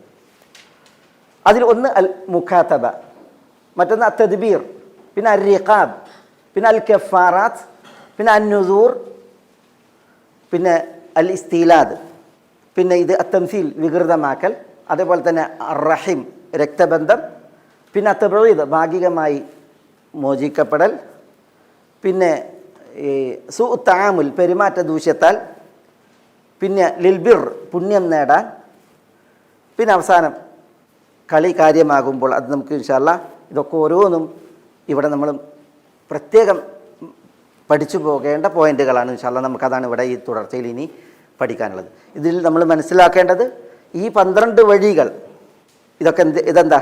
ഇത് അടിമകൾക്ക് പുറത്തു പോകാനുള്ള വഴികളാണ്, ഇസ്ലാമിൽ നിന്ന് പുറത്തു പോകാനുള്ള വഴികളാണ്. വരാനുള്ള വഴികളെ കൊട്ടിയടച്ച് പോകാനുള്ള വഴികളെ തരപ്പെടുത്തി ദീനുൽ ഇസ്ലാം എന്നുള്ളതാണ് ഈ ഒരു പോയിൻ്റ് നമ്മൾ മനസ്സിലാക്കുമ്പോൾ, അല്ലെങ്കിൽ ഈ ഒരു തുടർച്ചയിൽ നമുക്ക് പ്രത്യേകം മനസ്സിൽ കുറിച്ചു വെക്കാനുള്ളത്. അടിമകൾക്ക് പുറത്തു പോകാനുള്ള ഒന്നാമത്തെ വിഷയം അതാണ് മുഖാത്തബ, മോചനപത്രം എഴുതി സ്വാതന്ത്ര്യം നേടുക. ഒരാൾ ഒരജമാനിന് കീഴിൽ അടിമയാണ് എങ്കിൽ ആ അടിമക്ക് യജമാനോട് കരാറിൽ ഏർപ്പെടാം. ഞാൻ നിങ്ങൾക്ക് നിങ്ങളുടെ പണം തരാം, നിങ്ങൾ എന്നെ മോചിപ്പിക്കണം. അങ്ങനെ ആ കരാറുണ്ടാക്കിയിട്ടുണ്ട് എങ്കിൽ ആ കരാറ് പ്രകാരം ഈ അടിമയെ മോചിപ്പിക്കൽ ആ യജമാനിന് ബാധ്യതയാണ്. അല്ലാഹു സുബ്ഹാനഹു വ തആല വിശുദ്ധ ഖുർആനിൽ പറയുകയാണ്, വല്ലദീന യബ്തഗൂനൽ കിതാബ മിമ്മാ മലകത് അയ്മാനുകും ഫകാതിബൂഹും ഇൻ അലിംതും ഫീഹിം ഖൈറ വആതൂഹും മിമ്മാ ലില്ലാഹി അല്ലദീ ആതാകും. നിങ്ങളുടെ അടിമകളിൽ നിന്ന് മോചന കരാറിൽ ഏർപ്പെടാൻ ആഗ്രഹിക്കുന്നവരാരോ അവരുമായി നിങ്ങൾ മോചന കരാറിൽ ഏർപ്പെടുക. അടിമകൾ പറയാണ് യജമാനോട്, ഞാൻ പണം തരാം, നിങ്ങളെന്നെ മോചിപ്പിക്കണം. എന്നിട്ട് കരാർ ഉദ്ദേശിക്കുകയാണെങ്കിൽ അള്ളാഹു പറയാണ് ഫകാതിബൂഹും, അടിമകളോട് കരാറിൽ ഏർപ്പെടണം ആ വിഷയത്തിൽ എന്നുള്ളതാണ്. അവരിൽ നന്മയുള്ളതായി നിങ്ങൾ മനസ്സിലാക്കിയിട്ടുണ്ടെങ്കിൽ എന്ന് പറഞ്ഞെങ്കിൽ ചിലപ്പോൾ ഈ അടിമകൾ പിന്നെ യജമാനെ പൊട്ടം കളിക്കുന്ന അവസ്ഥ ഉണ്ടെങ്കിൽ അത് മനസ്സിലാക്കാനാണ് അള്ളാഹു സുബ്ഹാനഹു വ തആല പറഞ്ഞത്. നോക്കി, നിങ്ങൾ അള്ളാഹു സുബ്ഹാനഹു വ തആല തുടർന്ന് പറയുന്നത്, അള്ളാഹു നിങ്ങൾക്ക് നൽകിയിട്ടുള്ള സമ്പത്തിൽ നിന്ന് അവർക്ക് നിങ്ങൾ നൽകി സഹായിക്കുകയും ചെയ്യുമെന്ന് പറഞ്ഞെങ്കിൽ ഒരു യജമാനനോട് അടിമ കരാർ ചെയ്യാണ്, ഇത്ര പണത്തിന് നിങ്ങൾ എന്നെ മോചിപ്പിക്കണം, ഞാൻ ആ പണം തന്നു തീർക്കാമെന്ന് കരാർ ചെയ്തിട്ടുണ്ടെങ്കിൽ കരാർ ചെയ്തോളണം യജമാനൻ, ഉടമ. എന്നിട്ട് ഉടമനോട് പറയാണ് പൈസ കൊടുത്തിട്ട് ഈ അടിമനെ സഹായിക്കണം. എന്തിന്? അടിമക്ക് ആ പണം സ്വരൂപിക്കാൻ, യജമാനൻ കൊടുത്ത് സഹായിക്കാൻ വേണ്ടിയിട്ട് അള്ളാഹു സുബ്ഹാനഹു വ തആല പറയണം. അത് നമുക്കിതിലൊരു പോയിൻ്റായിട്ട് പിന്നീട് വരും. ആ വിഷയത്തിലൊരു ചരിത്രം, ഉമർ റളിയല്ലാഹു തആലയുടെ ഖിലാഫത്തിൽ സീരീൻ എന്നവർ അനസ് റളിയല്ലാഹു തആലാനുവിൻ്റെ അടിമയായിരുന്നു, മൗലയായിരുന്നു. അനസാര? അനസ് ബിൻ മാലിക്, റസൂലുള്ളാഹി സ്വല്ലല്ലാഹു അലൈഹി വസല്ലം തങ്ങളുടെ ഖാദിം. അദ്ദേഹത്തിൻ്റെ മൗലയാണ് സീരീൻ എന്നവർ. സീരീൻ വളരെ പ്രസിദ്ധനാണ്.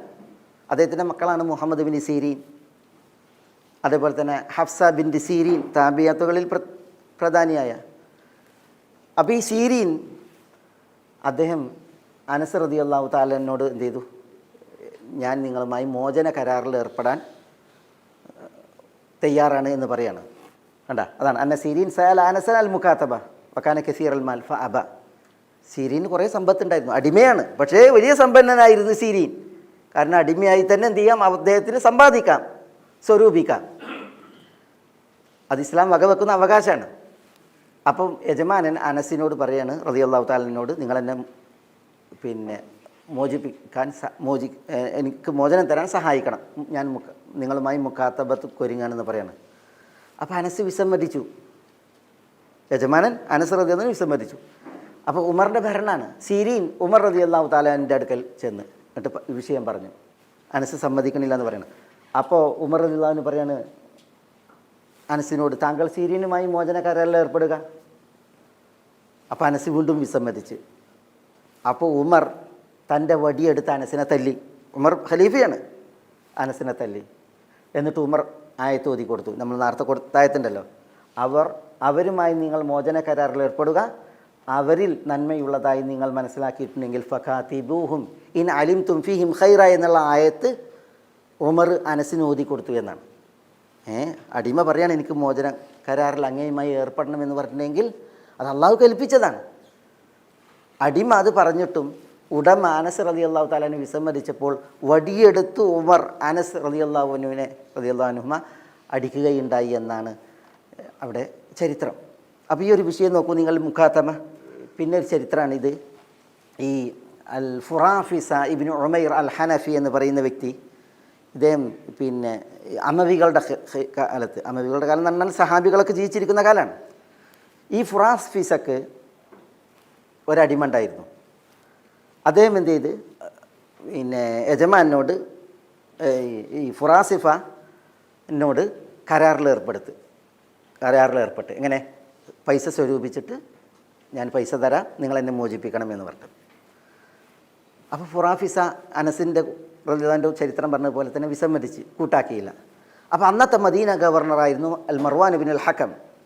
അപ്പോൾ ഈ അടിമ മദീന ഗവർണർ അൽ മർവാൻ ബിൻ അൽ ഹക്കമിൻ്റെ അടുക്കൽ ചെന്നിട്ട് പറഞ്ഞു, ഞാൻ കാശ് ശേഖരിച്ചിട്ടുണ്ട്, എനിക്ക് മോചനം കരാറിൽ ഏർപ്പെട്ടിട്ട് മോചനം വാങ്ങാൻ വേണ്ടിയിട്ട്, പക്ഷേ ഫുറാഫിസ സമ്മതിക്കുന്നില്ല എന്നാണ് മദീന ഗവർണറോട് ഈ അടിമ പറയുന്നത്.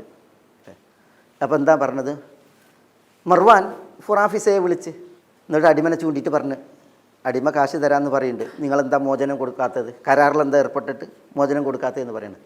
അപ്പോൾ ഫുറാഫിസ വിസമ്മതിച്ചു. അപ്പം മർവാൻ മദീന ഗവർണർ പറഞ്ഞ വാക്കാണിത്, താങ്കൾക്ക് പോകാം, താങ്കൾ മോചിതനാകുന്നു. അടിമനെ ഭരണാധികാരി സ്വതന്ത്രരാക്കി. ഭരണാധികാരി അടിമ കൊണ്ടുവന്ന കാശുണ്ടല്ലോ, ആ കാശ് ബൈത്തുൽ മാലിൽ വെക്കാൻ പറഞ്ഞു. ആ കാശ് ആർക്കുള്ള കാശാണ്? ശരിക്ക് ഫുറാഫിസക്കുള്ള കാശാണ്. അത് അദ്ദേഹത്തിന് കൊടുക്കാതെ അത് ബൈത്തുൽ മാലിൽ വെക്കാൻ വേണ്ടി പറഞ്ഞു. അപ്പോൾ കാശും പോയി അടിമയും പോയി എന്നുള്ളത് കണ്ടപ്പോൾ എന്ത് ചെയ്തു? ഈ ഫുറാഫിസ വേഗം ആ കാശ് കൊള്ളുകയുണ്ടായി എന്നാണ് ചരിത്രം. എന്ന് പറഞ്ഞാൽ അടിമകളെ അവർ മുഖാത്തബക്ക് ഒരുക്കമാണ് എങ്കിൽ, മുഖാത്തബ എന്ന് പറഞ്ഞെങ്കിൽ മോചനദ്രവ്യം നൽകി സ്വാതന്ത്ര്യം വാങ്ങാൻ അവർ കരാറിൽ ഏർപ്പെടാൻ തയ്യാറാണ് എങ്കിൽ അവരെ മോചിപ്പിക്കൽ, ഈ മോചന കരാറിൽ എഴുതി അവരെ മോചിപ്പിക്കൽ യജമാന്മാരുടെ ബാധ്യതയാണ് എന്നുള്ളതാണ് ഇത് പഠിപ്പിക്കുന്നത്. അപ്പോൾ അടിമകൾക്ക് പുറത്തു പോകാനുള്ള വഴി അതാണ് നമ്മളിവിടെ മനസ്സിലാക്കുന്നത്. മുഖാത്തബ എന്നുള്ള ആ ഒരു സുന്ദരമായ നിയമം അല്ലാഹു സുബ്ഹാനഹു വ തആല ആവിഷ്കരിച്ചത്. ഇവിടെ ഞാൻ ഈ ഒരു പോയിന്റ് പ്രത്യേകം ഞാനത് സൂചിപ്പിച്ചു. അള്ളാഹു പറയുന്നത് വആതൂഹും മിൻ മാലില്ലാഹി ലദീ ആതാക്കും, അടിമകൾ പണം നൽകിയിട്ട് സ്വാതന്ത്ര്യം മുഖാത്തബയിലൂടെ വാങ്ങാൻ തയ്യാറാകുമ്പോൾ അള്ളാഹു യജമാനന്മാരോട് പറയാണ് അവരുമായി മോചന കരാറിൽ ഏർപ്പെട്ടിട്ട് അവരെ മോചിപ്പിക്കണമെന്ന് പഠിപ്പിക്കുന്നതോടൊപ്പം പഠിപ്പിക്കുന്ന വിഷയമാണെന്ത്? നിങ്ങൾക്ക് അള്ളാഹു നൽകിയ, യജമാനന്മാർക്ക് അള്ളാഹു നൽകിയ സമ്പത്തിൽ നിന്ന് അവർക്ക് കൊടുക്കണം. എന്തിന്? അവർക്ക് അതും കൂടി ഉപയോഗപ്പെടുത്തിയിട്ട് അവരുടെ മോചനം നിങ്ങളിൽ നിന്ന് വാങ്ങാൻ. ഇത് അള്ളാഹു വിശുദ്ധ ഖുർആനിൽ പറയാണ് വആതാഹു മിൻ മാലില്ലാഹി ലദീ ആതാക്കും. നോക്കൂ നിങ്ങൾ, ഇങ്ങനെ അടിമകളോട് ഉദാര മനസ്കത കാണിച്ച ഒരു മതം അത് വേറെ ഏതാ? അടിമകൾക്ക് അടിമത്തത്തിൽ നിന്ന് സ്വാതന്ത്ര്യം വാങ്ങാൻ ഇത്ര സുന്ദരമായ നിയമം അത് വേറെ എവിടെയാണുള്ളത്? ഇനി അതിൽ രണ്ടാമത്തേത് അതാണ് തദ്ബീർ. തദ്ബീർ എന്ന് പറഞ്ഞിട്ടുണ്ടെങ്കിൽ ഇതൊരു വലിയ പുണ്യമാണ്. എന്താ? ഒരാൾ, അയാളുടെ കീഴിൽ അടിമകളുണ്ട്, പക്ഷേ അയാൾ ജീവിതകാലത്ത് വസിയ്യത്ത് എഴുതുകയാണ്, എൻ്റെ കീഴിലുള്ള അടിമകൾ എൻ്റെ മരണത്തോടു കൂടി മോചിതരാണ്. അതിനാണ് തദ്ബീർ എന്ന് പറയാം. അത് വലിയ ഒരു പുണ്യമാണ് ഇസ്ലാമിൽ. അതുകൊണ്ട് തന്നെ സഹാബികളൊക്കെ ഇങ്ങനെ വസിയ്യത്ത് എഴുതുമായിരുന്നു, തൻ്റെ കീഴിലുള്ള അടിമകളെ തൻ്റെ മരണത്തോടു കൂടി അവർ മോചിതരാണ് എന്ന് പറഞ്ഞിട്ട് വസിയ്യത്ത് എഴുതുമായിരുന്നു. വിശുദ്ധ മദീനയിൽ ഒരു വലിയ ചരിത്രം ഉണ്ടായി. ആ ചരിത്രത്തിലേക്കാണ് ഞാനിവിടെ ഒരു സൂചന എഴുതിയത്. ഉമ്മു വറക്ക ബിന്ദു അബ്ദില്ല ഇബ്നു നൗഫൽ അൽ അൻസാരിയ, ഉമ്മു വറക്ക അൽ അൻസാരിയ പ്രസിദ്ധ സഹാബിയാണ്, അൻസാരി മഹദിയാണ്. ഈ മഹദി അവരുടെ ജീവിതകാലത്ത് ഇത് ചെയ്തു. തദ്ബീർ എന്ന് പറഞ്ഞെങ്കിൽ അവർക്കൊരു അടിമ ആണും പിന്നെ ഒരു അടിമ പെണ്ണും ഉണ്ടായിരുന്നു. ഉമ്മു വറക്ക റളിയല്ലാഹു തആല അൻഹ. ഉമ്മു വറക്ക എന്ത് ചെയ്തു? തൻ്റെ മരണശേഷം ഇവർ സ്വതന്ത്രരാണ് എന്ന് വസിയത്ത് എഴുതി രേഖപ്പെടുത്തി. എന്താ സംഭവിച്ചത്? ഉമ്മു വറക്കയുടെ മരണശേഷം സ്വതന്ത്രരാണെന്നാണല്ലോ. അപ്പോൾ ഈ അടിമ ആണും പെണ്ണും ഉമ്മു വറക്കയെ ശ്വാസം മുട്ടിച്ച് കൊന്നു. അതാണ് ഞാനിവിടെ എഴുതിയത്. ഒരു തുണി ഉപയോഗിച്ചിട്ട് വായ പൊത്തിയിട്ട് ഇവരെ കൊന്നു, ശ്വാസം മുട്ടിച്ച് കൊന്നു. അതെന്തിനാ അവരെ ചെയ്ത്? ഉമ്മു വറക്ക പെട്ടെന്ന് മരിച്ചിട്ടുണ്ടെങ്കിൽ ഇവർക്ക് പെട്ടെന്ന് സ്വാതന്ത്ര്യം നേടാം എന്ന നിലക്കാണ് അവർ ചെയ്തത്. പക്ഷേ ഈ കേസ് പിടിക്കപ്പെട്ട് ഉമർ റളിയല്ലാഹുവിൻ്റെ ഖിലാഫത്തിലാണ് ഈ സംഭവം. ഇനി അടിമകൾക്ക് പുറത്തു പോകാൻ ദീനിൽ നിശ്ചയിച്ച മറ്റൊരു വിഷയമാണ് റിഖാബ്. അല്ലാഹു സുബ്ഹാനഹു വ തആല പറയാണ് വഫിർ റിഖാബ്. എന്താ റിഖാബിൻ്റെ വിഷയം? സക്കാത്ത് മുതൽ കൊണ്ട് അടിമകൾ മോചിപ്പിക്കപ്പെടുക എന്നുള്ളത് നമുക്കറിയാം. സക്കാത്ത് മുതൽ എത്ര ആൾക്കാർ വീതിക്കുക? എത്ര ആൾക്ക്? 8 പേർക്ക്. 8 പേർക്കാണ് സക്കാത്ത് മുതൽ വീതിക്കുക. ഇന്നമ സദഖാത്തു ലിൽ ഫുഖറാഇ വൽ മസാകീൻ എന്ന് പറഞ്ഞിട്ട് അല്ലാഹു സുബ്ഹാനഹു വ തആല പറഞ്ഞില്ലേ? അതിലൊരു വിഭാഗമാണ് വഫിർ റിഖാബ്, അടിമ മോചനത്തിന് സക്കാത്തിൻ്റെ പണം ചെലവഴിക്കുക എന്നുള്ളത്. ഈ മസാരിഫ് സക്കാത്ത് എന്ന് പറയും. സക്കാത്ത് മുതൽ വിനിയോഗിക്കേണ്ട മേഖലകൾ, അതിൽ ഫക്കീറന്മാരോടൊപ്പം മിസ്കീന്മാരോടൊപ്പം കടം കൊണ്ട് വലഞ്ഞവരോടൊപ്പം സക്കാത്തിന് വേണ്ടി ജോലി ചെയ്യുന്നവരോടൊപ്പം വഴിപോക്കരോടൊക്കെ ഒപ്പം അല്ലാഹു സുബ്ഹാനഹു വ തആല എണ്ണിയൊരു വിഭാഗമാണ് റിഖാബ്, അടിമകളെ സക്കാത്തിൻ്റെ പണം കൊടുത്ത് മോചിപ്പിക്കുക എന്നുള്ളത്. ഉമർ ഇബ്നു അബ്ദുൽ അസീസ് റഹ്മത്തുള്ളാഹി അലൈഹി ഭരിച്ചിരുന്ന കാലത്ത് യഹ്യ ഇബ്നു സഈദ് എന്നവർ പറയാണ്, അതാണ് ഇത് വരി. ഉമർ ബിൻ അബ്ദുൽ അസീസ് അദ്ദേഹത്തെ ആഫ്രിക്കയിലെ സക്കാത്ത് പിരിക്കാൻ വേണ്ടിയിട്ട് നിയോഗിച്ചു എന്നാണ്. ആഫ്രിക്ക അന്നൊക്കെ ആഫ്രിക്കയ്ക്ക് ഇസ്ലാമിക രാഷ്ട്രത്തിന് കീഴിലാണ്. അങ്ങനെ സക്കാത്ത് പിരിച്ച് അദ്ദേഹം പറയണം, അത് വീതം വെക്കുവാൻ സാധുക്കളെ അന്വേഷിച്ചപ്പോൾ ഒരു സാധുവിനെ പോലും കണ്ടെത്തിയില്ല എന്നുള്ളതാണ്. അത്രമേൽ ധന്യമായ ഒരു സാമൂഹ്യ സാഹചര്യമായിരുന്നു അക്കാലങ്ങളിൽ. ഉമർ ബിൻ അബ്ദുൽ അസീസ് ഭരിക്കുന്ന കാലം എന്ന് പറഞ്ഞിട്ടുണ്ടെങ്കിൽ അമവികളുടെ ഭരണകാലത്ത് സഹാബികളെല്ലാവരും മരിച്ചു തീർന്നിട്ടില്ല. ആ നാളുകളിൽ ഉള്ള അവസ്ഥയാണ് പറയുന്നത്. അങ്ങനെ അദ്ദേഹം പറയാണ് ഒരു സാധുവിനെയും കണ്ടെത്തിയില്ല. കാരണം ഉമർ ബിൻ അബ്ദുൽ അസീസ് ജനങ്ങൾ അത്രമേൽ സമ്പന്നരാക്കിയിരുന്നു എന്നാണ്, ധന്യരാക്കിയിരുന്നു എന്നാണ്. എന്നിട്ട് അദ്ദേഹം പറയുന്നത് അങ്ങനെ ആ സക്കാത്ത് കൊണ്ട് അടിമകളെ വാങ്ങുകയും മോചിപ്പിക്കുകയും ചെയ്തു എന്നാണ് പറയുന്നത്. കാരണം അല്ലാഹു സുബ്ഹാനഹു വ തആല പറഞ്ഞാണ് വഫിർ റിഖാബ്. അപ്പോൾ നോക്കൂ, നിങ്ങൾ അടിമകൾക്ക് അടിമത്തത്തിൽ നിന്ന് പുറത്തു പോകാൻ ആളുകളുടെ നിർബന്ധ സക്കാത്തിൻ്റെ ഒരു വിഹിതം മേലായ റബ്ബ് സുബ്ഹാനഹു വ തആല നിശ്ചയിക്കുകയാണ്. അതുകൊണ്ട് ഇവർ മോചിപ്പിക്കപ്പെടാൻ വേണ്ടിയിട്ട്. ഇതേപോലെ മറ്റൊരു വിഷയമാണ് ഈ കഫാറാത്ത്. ഇത് പ്രത്യേകം നമ്മൾ വേർതിരിച്ച് മനസ്സിലാക്കേണ്ട ഒരു മസലയാണ്. എന്തിനാണ് കഫാറാത്ത്? എന്തിനാണ് കഫാറാത്ത്? പ്രായശ്ചിത്തല്ലേ? ആളുകൾ ചെയ്തു പോയ തെറ്റുകൾ മായ്ക്കാനും മറക്കാനുമാണ് കഫാറാത്ത്. കഫാറാത്ത് എന്നുള്ള പദം ഏതിൽ നിന്ന് വരുന്നത്? കുഫറിൽ നിന്നല്ലേ? കാഫിർ, കുഫർ ഉണ്ടല്ലോ. ആ നോക്കി നിങ്ങൾ, കാഫിർ തമസ്കരിക്കുന്നവനും മറക്കുന്നവനല്ലേ? കർഷകന് കാഫിർ എന്ന് പറയും അല്ലേ? നമ്മളുടെ തെറ്റുകൾ വന്നു പോയത് കഫാറാത്ത്, പ്രായശ്ചിത്തങ്ങൾ, അത് മറക്കുകയും അതേപോലെ തന്നെ അതിനാൽ പൊറുക്കപ്പെടുകയും ചെയ്യും. അതുകൊണ്ടാണ് അതിന് ആ പേര് വന്നത്. ഇസ്ലാമിൽ കഫാറാത്തുകൾ ഈ പറയപ്പെട്ടതാണ്. കഫാറാത്തു സിയാം, കഫാറാത്തു ദിഹാർ, കഫാറാത്തുൽ ഖത്ൽ, കഫാറാത്തുൽ യമീൻ, കഫാറാത്തുൻ നുദൂർ അല്ലെങ്കിൽ കഫാറാത്തുൻ നദർ. ഇതിലെന്താ കഫാറാത്തു സിയാം? നോമ്പിൻ്റെ കഫാറാത്ത് എന്നാണ്. എന്തായാലും വിഷയം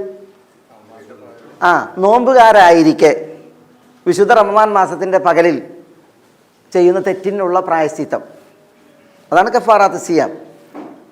കഫാറാത്തു ദിഹാർ ഇതെന്താ? ഭാര്യയെ ദിഹാർ ചെയ്യുക, തനിക്ക് വിവാഹബന്ധം നിഷിദ്ധമാക്കിയവരോട് ഉപമിച്ചിട്ട് ഭാര്യയിൽ നിന്ന് അകൽന്ന് നിൽക്കുക, വിട്ടു നിൽക്കുക. അത് വലിയ തെറ്റാണ് ഇസ്ലാമിൽ. അതാണ് കഫാറാത്തു ദിഹാർ. പിന്നെ കഫാറാത്തുൽ ഖത്ൽ, മനുഷ്യവധം നടത്തി ആളെ കൊന്നു എങ്കിൽ അതിൽ പ്രായശ്ചിത്തം, അതാണ് കഫാറാത്തുൽ ഖത്ൽ. പിന്നെ കഫാറാത്തുൽ യമീൻ, സത്യം ചെയ്തു എന്നിട്ട് ആ സത്യം ലംഘിച്ചു, അപ്പോൾ അതിനുള്ള പ്രായശ്ചിത്തം. കഫാറാത്തുൻ നദർ, നേർച്ച നേർന്നു എന്നിട്ട് നേർച്ചയെ ലംഘിച്ചു, അതിനുള്ള പ്രായശ്ചിത്തം. ഇതാണ് കഫാറാത്ത്. ഈ കഫാറാത്തിൽ നമ്മുടെ വിഷയം അത് മനസ്സിലാക്കാനാണ് ഇവിടെ നമ്മളിത് പഠിക്കുന്നത്. കഫാറാത്ത് രണ്ടുണ്ട്. ഒന്ന് കഫാറാത്ത് മുഗല്ലദ. കഫാറാത്ത് മുഗല്ലദ എന്ന് പറഞ്ഞാൽ കടുത്ത പ്രായശ്ചിത്തം. ചില തെറ്റുകൾക്കുള്ള പ്രായശ്ചിത്തം ഉണ്ടല്ലോ, അള്ളാഹു വിധിച്ചത് വളരെ കടുത്ത നിലക്കാണ്. ഇപ്പോൾ റമദാൻ മാസത്തിൽ കഫാറാത്ത് സിയാം, അതിൻ്റെ പകലിൽ എന്തു ചെയ്തു? ഒരാൾ നോമ്പുകാരനായിരിക്കെ ഭാര്യയെ പ്രാപിച്ചു എങ്കിൽ അള്ളാഹു നിശ്ചയിച്ച പ്രായശ്ചിത്തം കടുത്തതാണ് അല്ലേ? ഒന്നുകിൽ ഒരു അടിമയെ മോചിപ്പിക്കുക, അല്ലെങ്കിൽ 2 മാസം തുടർച്ചയായി നോമ്പെടുക്കുക. നോക്കി നിങ്ങൾ, 2 മാസം തുടർച്ചയായി നോമ്പെടുക്കുക എന്ന് പറഞ്ഞാൽ അത് ചെറിയ വിഷയമാണ്. ഒരു നോമ്പ് നഷ്ടപ്പെടുത്തിയതിന് പ്രായശ്ചിത്തമാണ് 2 മാസം തുടർച്ചയായിട്ട് നോമ്പെടുക്കുക എന്നുള്ളത്. അപ്പോൾ എത്ര കടുത്ത പ്രായശ്ചിത്താണത്? അതില്ലെങ്കിൽ 60 മിസ്കീന്മാർക്ക് ഭക്ഷണം കൊടുക്കുക എന്നുള്ളത്. അപ്പോൾ അത്തരം പ്രായശ്ചിത്തങ്ങളെക്കുറിച്ചാണ് കഫാറാത്ത് മുഗല്ലദ എന്ന് പറയാം. പിന്നെ മറ്റൊരു പ്രായശ്ചിത്താണ് കഫാറാത്ത് മുഖഫഫ, ലഘുവായ പ്രായശ്ചിത്തം. തെറ്റാണ് ചെയ്തത്, പക്ഷെ അതിനുള്ള പ്രായശ്ചിത്തം അതുപോലെ കടുത്തതല്ല. പിന്നെയോ അത് നേർത്തതാണ്, ലഘുവായതാണ്. അതിൽപ്പെട്ടതാണെന്ത്? ഇപ്പോൾ ഒരാൾ സത്യം ചെയ്തു, ഒരു കാര്യം തീരുമാനിച്ചു, എന്നിട്ട് സത്യം ചെയ്ത് തീരുമാനിച്ചതിനെ അയാൾ ലംഘിച്ചു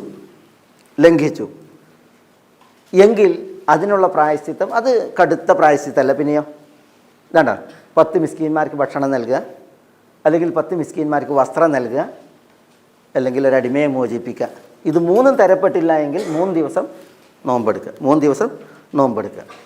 ഈ പ്രായശ്ചിത്തം നോക്കിയേ, മറ്റതിനപേക്ഷിച്ച് ഇത് ലഘുവാണ്. അപ്പോൾ അല്ലാഹു സുബ്ഹാനഹു വ തആല കഫാറാത്തിനെ നിശ്ചയിച്ചു. ആ കഫാറാത്തിൽ കടുത്തതുണ്ട്, കനത്തത്. കഫാറാത്തിൽ കനം കുറഞ്ഞതുണ്ട്, ലഘുവായതുണ്ട്. മനസ്സിലായോ? നമ്മുടെ വിഷയം എന്താ? അടിമമോചനാണ്. ഈ അടിമമോചനത്തിൽ നോക്കൂ നിങ്ങൾ, കടുത്ത പ്രായശ്ചിത്തം ഉണ്ടാ. 2 മാസം തുടർച്ചയായി നോമ്പെടുക്കുക, അല്ലെങ്കിൽ 60 മിസ്കിന്മാർക്ക് ഭക്ഷണം കൊടുക്കുക, അല്ലെങ്കിൽ അടിമയെ മോചിപ്പിക്കുക. ഇത് 3-1 തിരഞ്ഞെടുക്കാനുള്ള സ്വാതന്ത്ര്യമുണ്ട്. ഇത് കഴിഞ്ഞില്ലെങ്കിൽ ഇത് എന്നുള്ളതല്ല, 3-1 തിരഞ്ഞെടുക്കാനുള്ള സ്വാതന്ത്ര്യമുണ്ട് അല്ലേ. അള്ളാഹു സുബ്ഹാനഹു വ തആല ആദ്യം പറഞ്ഞത് ഏതിനാണ്? അടിമയെ മോചിപ്പിക്കാനാണ്. അവിടെ മനസ്സിലാക്കേണ്ടത് അടിമയെ മോചിപ്പിക്കുക. ഇതിന് സാധിച്ചില്ലെങ്കിലാണ് ഇത് അല്ലേ. പിന്നെ ഇത് നബി സല്ലല്ലാഹു അലൈഹി വസല്ലം തങ്ങൾ റമദാൻ്റെ പകൽ നോമ്പെടുത്തിട്ട് ഭാര്യയുമായി പ്രാപിച്ച വ്യക്തിയോട് പറഞ്ഞത്, നിനക്കൊരു അടിമയെ മോചിപ്പിക്കാൻ സാധിക്കുമെന്നാണ് ചോദിച്ചത്, ആദ്യം ചോദിച്ചത്. അപ്പോൾ നോക്കൂ നിങ്ങൾ, ഈ കഫാറാത്ത് മുഗല്ലദയിൽ 2 മാസം തുടർച്ചയായി നോമ്പെടുത്ത് പ്രായശ്ചിത്തം ചെയ്യേണ്ടതിൻ്റെ സ്ഥാനത്ത് അതിന് മുന്നോടിയായി പറഞ്ഞത് എന്താ? ഒരടിമയെ മോചിപ്പിക്കുക എന്നുള്ളതാണ്. അത് കഫാറാത്തിൽ മുഗല്ലദയിൽ. ഇനി കഫാറാത്തിൽ മുഖഫഫ നോക്കി നിങ്ങൾ, ലഘുവായ പ്രായശ്ചിത്തത്തിൽ അല്ലാഹു സുബ്ഹാനഹു വ തആല പറഞ്ഞത് ഉണ്ടല്ലോ, 10 മിസ്കീന്മാർക്ക് ഭക്ഷണം കൊടുക്കാൻ പറഞ്ഞു, അല്ലെങ്കിൽ 10 മിസ്കീന്മാർക്ക് വസ്ത്രം കൊടുക്കാൻ പറഞ്ഞു, അല്ലെങ്കിൽ ഒരു അടിമയെ മോചിപ്പിക്കാൻ പറഞ്ഞു. ഇത് 3-1 തിരഞ്ഞെടുക്കാം, 3-1 തിരഞ്ഞെടുക്കാം. ഇത് 3 പറ്റിയിട്ടില്ലെങ്കിലാണ് എന്ത് ഈ വിഷയം പറഞ്ഞത്. അപ്പോൾ നോക്കൂ നിങ്ങൾ, മുഖഫഫായ കഫാറയിലും മുഗല്ലമായ കഫാറയിലും അല്ലാഹു സുബ്ഹാനഹു വ തആല ആരെ എണ്ണി?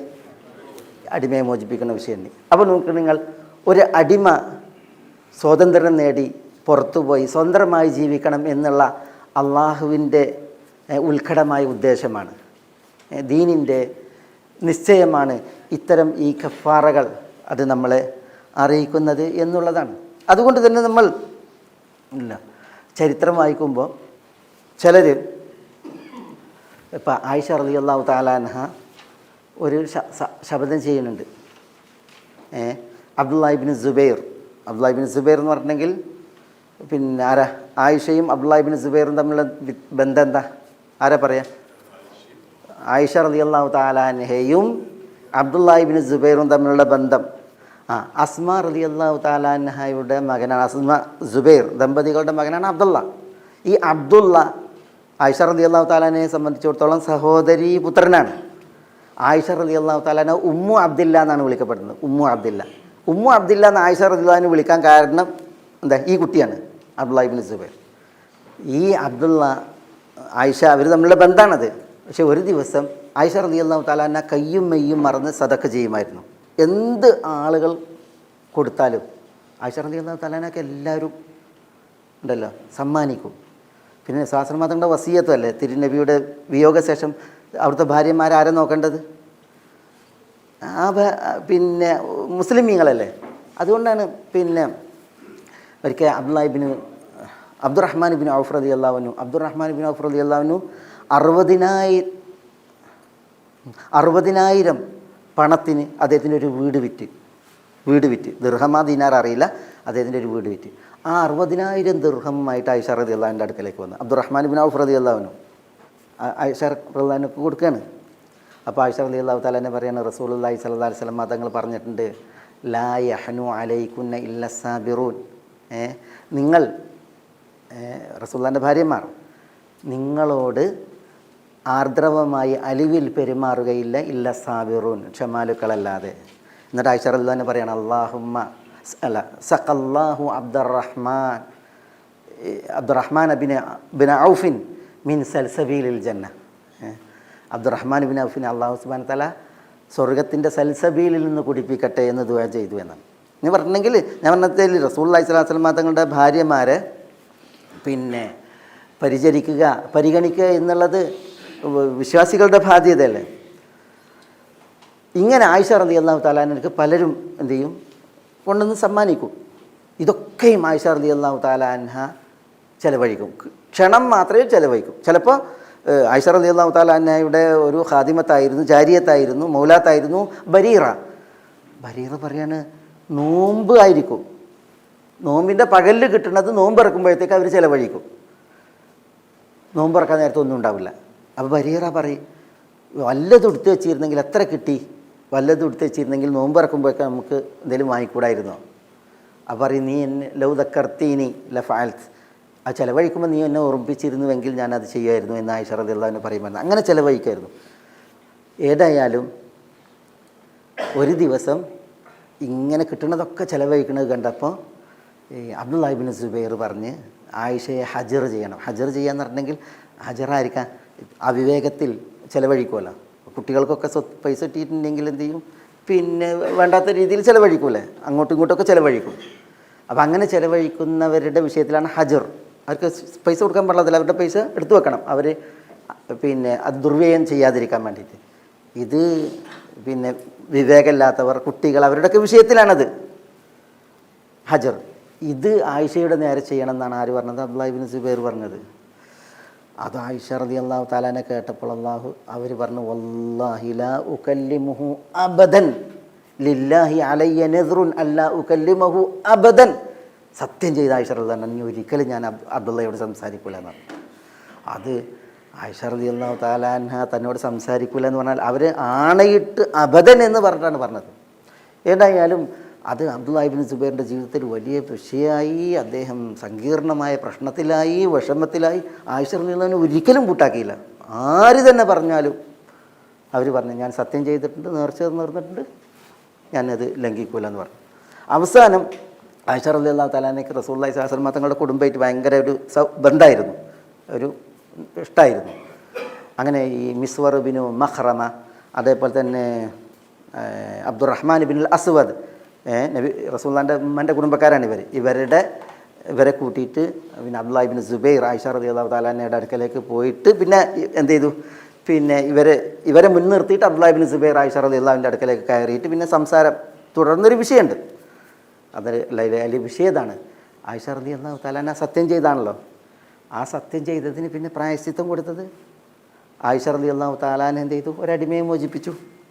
താൻ സത്യം ചെയ്തതിന് പിന്നെ അവർ തിരുത്തിയല്ലോ, ഒരടിമയെ മോചിപ്പിച്ചു. അബ്ദുല്ലാഹി ഇബ്നു സുബൈർ റളിയല്ലാഹു തആല അൻഹു 10 അടിമകളെ കൊടുത്തയച്ച് ഉമ്മക്ക് അവരുടെ ഈ പ്രായശ്ചിത്തം അതിന് വേണ്ടിയിട്ട് 10 അടിമകൾ കൊടുത്തു. ആ 10 അടിമകളെയും മോചിപ്പിച്ചു.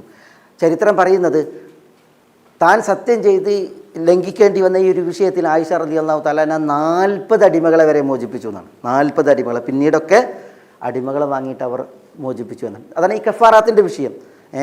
സത്യം ചെയ്തിട്ട് അതിൽ പിന്നെ ലംഘിക്കേണ്ടി വന്നാൽ അതിൽ ഈ അടിമകളെ മോചിപ്പിക്കുന്ന വിഷയം അത് മനസ്സിലാക്കാൻ വേണ്ടി ഞാനൊരു ചരിത്രം ഉണർത്തിയെന്ന് മാത്രം.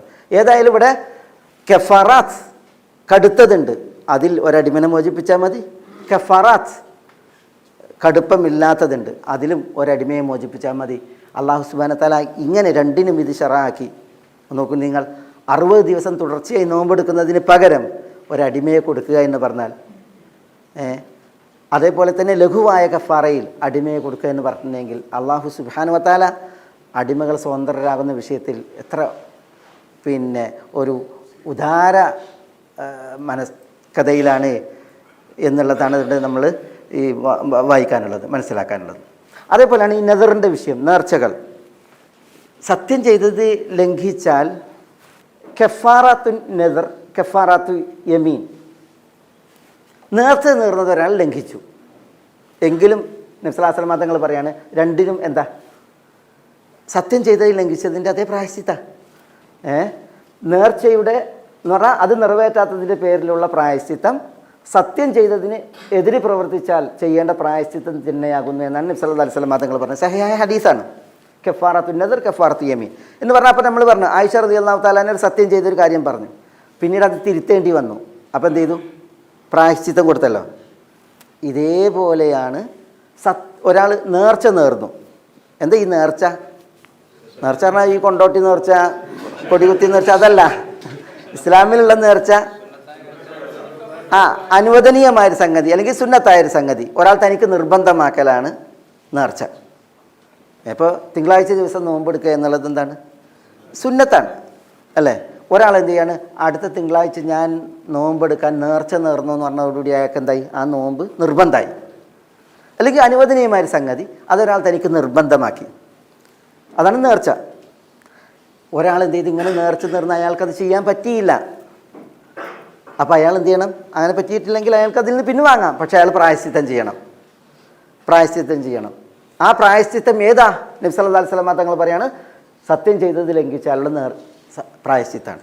അപ്പോൾ ഒന്നുകിൽ 10 മിസ്കീന്മാർക്ക് ഭക്ഷണം, അല്ലെങ്കിൽ 10 മിസ്കീന്മാർക്ക് വസ്ത്രം, അല്ലെങ്കിൽ ഒരു അടിമയെ മോചിപ്പിക്കൽ. ഇത് 3-1 തിരഞ്ഞെടുക്കാം. 3 ലഭിച്ചില്ല എങ്കിൽ പിന്നെയാണെന്ത്? 3 ദിവസം നോമ്പെടുക്കൽ. സത്യം ചെയ്തത് അല്ല, നേർച്ച നേർന്നത് നിർവഹിക്കാൻ പറ്റിയിട്ടില്ല എങ്കിൽ അതിൻ്റെ പ്രായശ്ചിത്തം. മനസ്സിലായല്ലോ? അപ്പോൾ നോക്കൂ നിങ്ങൾ, നേർച്ചയിൽ നിന്നുള്ള മോക്ഷം, അതിനുള്ള പ്രായശ്ചിത്തവും അടിമയെ മോചിപ്പിച്ചുകൊണ്ട്. പിന്നെ അടുത്തത് നേർച്ച നേരൽ. അത് വേറെ വിഷയമാണ്. എന്താ അല്ലാഹു സുബ്ഹാനഹു വ തആല പറഞ്ഞു, യൂഫൂന ബിന്നദർ വയഖാഫൂന യൗമൻ കാന ശർറുഹു മുസ്തതീറ. നേർച്ച അവർ നിറവേറ്റും, ആപത്ത് പടർന്നു പിടിക്കുന്ന ഒരു ദിവസത്തെ അവർ ഭയപ്പെടുകയും ചെയ്യും. ഏതാ ഈ ആപത്ത് പടർന്നു പിടിക്കുന്ന ദിവസം? പരലോകം, അന്ത്യനാൾ. അന്ത്യനാളിനെ പേടിക്കും, നേർച്ച നിർവഹിക്കും എന്നാണ് ഒരു കൂട്ടരെ കുറിച്ച് പറയുന്നത്. ആരാണ് ഈ ആളുകൾ? ആരീ ആളുകൾ? എളുപ്പമുണ്ട് ഉത്തരം, സത്യവിശ്വാസികൾ. കാരണം ഇബാദുർ റഹ്മാൻ.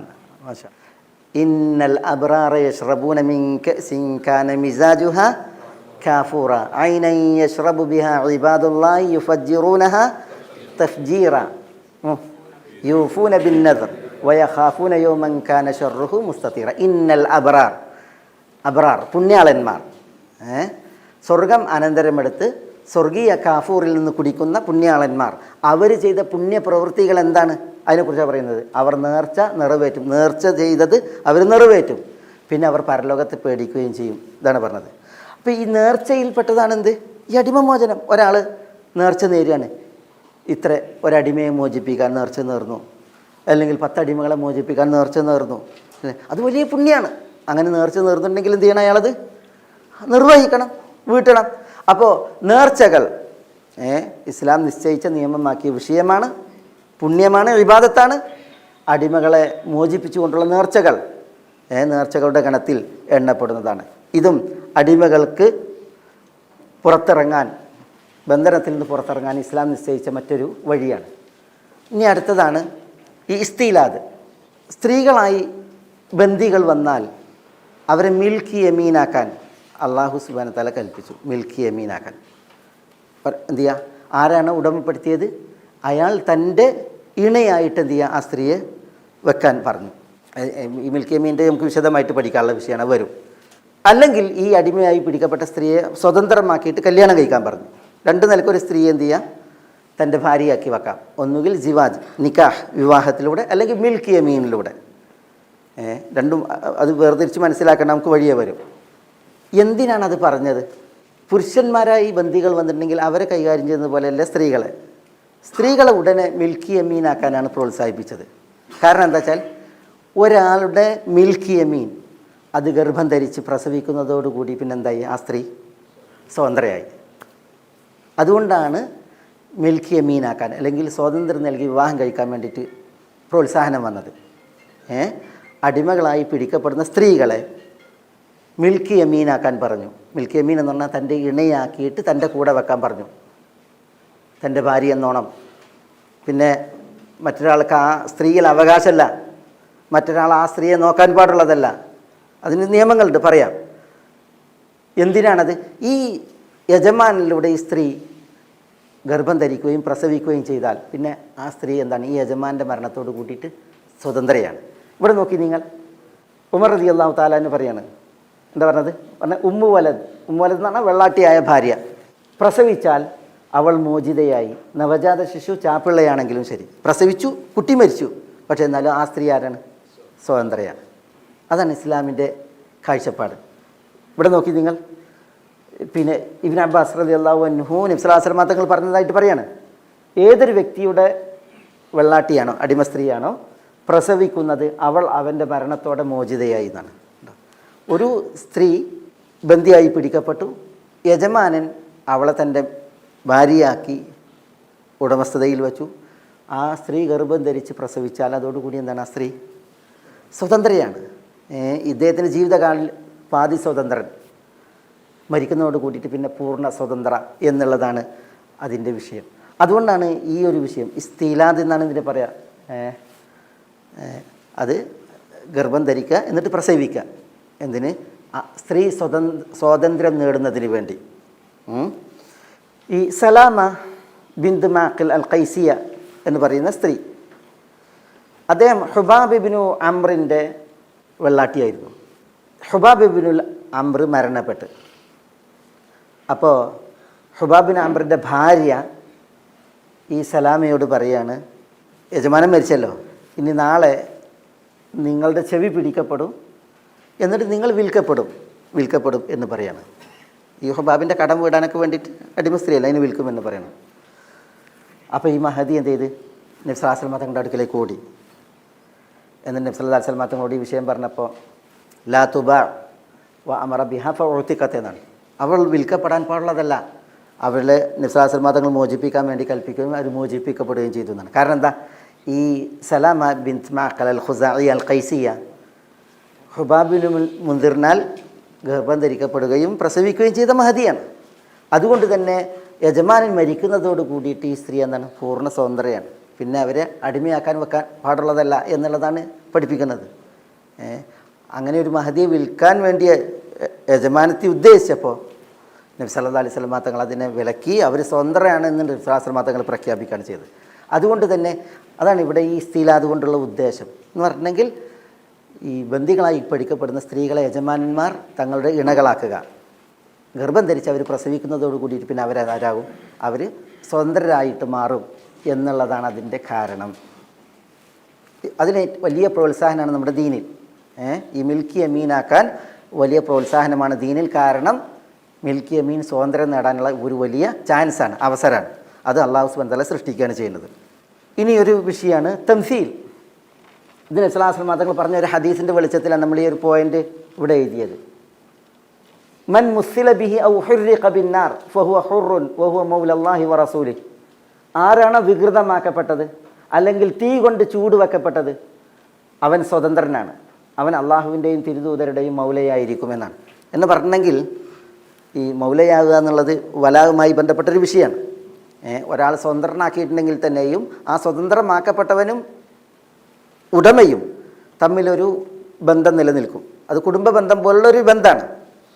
പക്ഷേ ഒരു അടിമയെ ഉടമ വികൃതമാക്കി ചിത്രവധം നടത്തി, മൂക്ക് ചെത്തി, അല്ലെങ്കിൽ അവയവങ്ങൾ ഛേദിച്ചു, അല്ലെങ്കിൽ ചൂട് വെച്ച് ഇങ്ങനെയൊക്കെ വികൃതമാക്കിയിട്ടുണ്ടെങ്കിൽ ആ അടിമ അയാൾ സ്വതന്ത്രനാണ് എന്നാണ് ഇസ്ലാം പ്രഖ്യാപിച്ചത്, നബി സല്ലല്ലാഹു അലൈഹി വസല്ലം തങ്ങൾ പ്രഖ്യാപിച്ചത്. പിന്നെ ആ യജമാനുമായി ഈ ചെയ്ത ആളുമായിട്ട് അയാൾക്ക് യാതൊരു ബന്ധവുമില്ല, ഒരു വലാവുമില്ല, അള്ളാഹുവിൻ്റെയും തിരുദൂതരുടെയും മൗലയായിരിക്കും എന്നാണ് നബി സല്ലല്ലാഹു അലൈഹി വസല്ലം തങ്ങൾ പറയേണ്ടത്. ആ വിഷയത്തിലൊരു ചരിത്രം പ്രസിദ്ധമാണ്. എന്താണെന്ന് വെച്ചാൽ ഈ സിംബ അബു റൂഹ് എന്ന് പറയുന്ന സിംബ, അദ്ദേഹം തൻ്റെ ഒരടിമ ആണും അതേപോലെ തന്നെ ഒരു പെണ്ണും അവർ ഒന്നിച്ച് കണ്ടു. തൻ്റെ ഒരു അടിമകളായിട്ടുള്ള ആണിനെയും പെണ്ണിനെയും അബൂ റോഹ് സിംബാൾ ഒന്നിച്ച് കണ്ടു.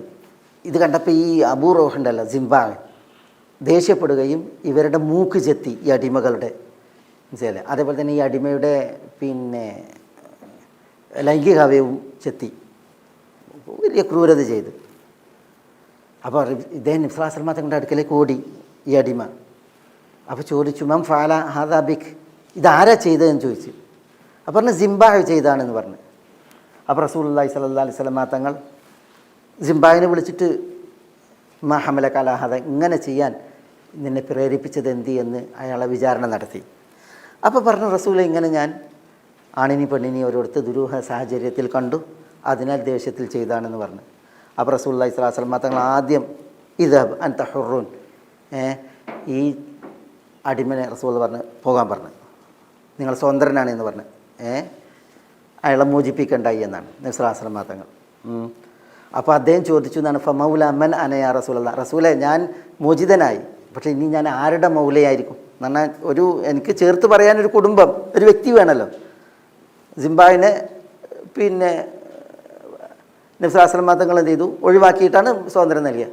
അപ്പോൾ അദ്ദേഹത്തോട് റസൂലുള്ളാഹി സ്വല്ലല്ലാഹു അലൈഹി വസല്ലം തങ്ങൾ പറഞ്ഞാണ്, മൗലല്ലാഹി വ റസൂലി, അള്ളാഹുവിൻ്റെ റസൂലിൻ്റെയും മൗലയാണ് താങ്കൾ. ഈ മൗല എന്ന് പറഞ്ഞിട്ടുണ്ടെങ്കിലല്ലോ, പിന്നെ ഈ മോചിതനായ അടിമ അയാൾക്ക് എന്തൊരു വിഷയം ഉണ്ടെങ്കിലും അതൊക്കെ മോചിപ്പിച്ച ആൾ തന്നെയാണ് എന്ത് ചെയ്യേണ്ടത്, കൈകാര്യം ചെയ്യേണ്ടത്. അപ്പോൾ അതിനൊരു ഉത്തരവാദി ആര് എന്നാണ് ചോദിക്കുന്നത്. അപ്പോൾ താങ്കളുടെ മൗല അള്ളയും അള്ളാഹിൻ്റെ റസൂലാണ് എന്ന് റസൂലുള്ളാഹി സ്വല്ലല്ലാഹു അലൈഹി വസല്ലം തങ്ങൾ പറയേണ്ടായി. ഏതായാലും ഈ അടിമ പിന്നീട് സ്വതന്ത്രമായി. പിന്നെ അബൂബക്കർ സിദ്ദീഖ് റളിയല്ലാഹു തആലാൻ്റെ ഖിലാഫത്തിൽ റസൂലുള്ളാഹിൻ്റെ വിയോഗശേഷം ഇദ്ദേഹം വരുന്നുണ്ട്, അബൂബക്കറിൻ്റെ അടുക്കലേക്ക് വരുന്നുണ്ട്. എന്നിട്ട് പറയുന്നുണ്ട് വസിയ്യത്തു റസൂലില്ലാഹി സ്വല്ലല്ലാഹു അലൈഹി വസല്ലം, ഞാൻ അള്ളാഹിൻ്റെ റസൂലിൻ്റെ വസിയ്യത്താണ് എന്ന് പറഞ്ഞിട്ടുണ്ടെങ്കിൽ എനിക്കൊരു മൗലല്ല, അള്ളാഹിൻ്റെ റസൂലാണ്. അപ്പോൾ പിന്നെ അബൂബക്കർ അദ്ദേഹത്തെ ഏറ്റെടുക്കുകയാണ്. അദ്ദേഹത്തിൻ്റെ ജീവിത ചെലവുകൾ ഖിലാഫത്തിൽ അബൂബക്കർ റളിയല്ലാഹുവിനാണ് വഹിച്ചത്. മനസ്സിലായ. പിന്നെ ഉമർ റളിയല്ലാഹു തആലാൻ്റെ കാലത്ത് വീണ്ടും അദ്ദേഹം വരുന്നുണ്ട്, ഖലീഫ മാറിയപ്പോൾ വസിയ്യത്തു റസൂലില്ലാഹി സ്വല്ലല്ലാഹു അലൈഹി വസല്ലം, ഞാൻ അള്ളാഹിൻ്റെ റസൂലിൻ്റെ വസിയ്യത്താണ് എന്ന് പറഞ്ഞിട്ടുണ്ടെങ്കിൽ ഇസ്ലാമിക ഭരണാധികാരിയാണ് എൻ്റെ സംരക്ഷണം, അതുകൊണ്ട് ഞാൻ വന്നിരിക്കുകയാണെന്ന് ഉമറിനോട് പറയുമ്പോൾ ഉമർ പറയാണ്, അതെ അള്ളാഹിൻ്റെ റസൂലിൻ്റെ വസിയ്യത്താണ്, ഏൽക്കുകയാണ്. താങ്കൾക്ക് എവിടേക്കാണ് പോകേണ്ടത്, എവിടെയാണ് ജീവിക്കേണ്ടത്? അപ്പോൾ അദ്ദേഹം പറയുന്നത് എനിക്ക് ഇനി മിസ്റിൽ പോകണം, ഈജിപ്തിൽ. അങ്ങനെ ഉമർ റളിയല്ലാഹു അൻഹു അവിടുന്ന് കത്തെഴുതി മിസ്റിലെ ഗവർണർക്ക് അയ്യുഅതിയഹു അർളൻ യഅകുലുഹ, അദ്ദേഹത്തിനൊരു ഭൂമി തന്നെ പതിച്ചു കൊടുക്കാൻ പറഞ്ഞു. എന്നിട്ട് ആ ഭൂമിൻ്റെ വരുമാനം അയാൾ തിന്ന് ജീവിക്കുന്നതിന് വേണ്ടി. മനസ്സിലായോ? ഇതൊരടിമ, അദ്ദേഹത്തെ യജമാനൻ ഇങ്ങനെ ചെയ്ത റസൂലുള്ളാഹി സ്വല്ലല്ലാഹു അലൈഹി വസല്ലം തങ്ങൾ താങ്കൾക്ക് പോകാം, താങ്കൾ സ്വതന്ത്രനാണ്, താങ്കൾ അള്ളാഹുവിൻ്റെയും തിരുദൂതരുടെയും മൗലയായിരിക്കുമെന്ന് പറഞ്ഞ് സ്വതന്ത്രമാക്കി എന്നാണ്. നോക്കൂ നിങ്ങൾ ഇവിടെ നോക്കൂ, ഒരടിമയെ ഈ കൃത്രിമമായിട്ട് അദ്ദേഹത്തിന് മൂക്ക് ചെത്തി, അതേപോലെ തന്നെ സൂക്ഷ്മാവയം മുറിച്ചു യജമാനൻ ഈ ഒരു സാഹചര്യത്തിൽ കണ്ടതിനാൽ. പക്ഷേ നബി സല്ലല്ലാഹു അലൈഹി വസല്ലം തങ്ങൾ അതിനാൽ ആ അടിമയെ സ്വതന്ത്രനാണെന്ന് പ്രഖ്യാപിച്ചു. പിന്നെ അദ്ദേഹത്തിൻ്റെ വിലായത്ത് ഏറ്റെടുത്തു. അതിനാൽ അദ്ദേഹത്തിന് കിട്ടിയ ആനുകൂല്യമാണ് പിന്നീട് നമ്മൾ ചരിത്രത്തിൽ മനസ്സിലാക്കുന്നത്.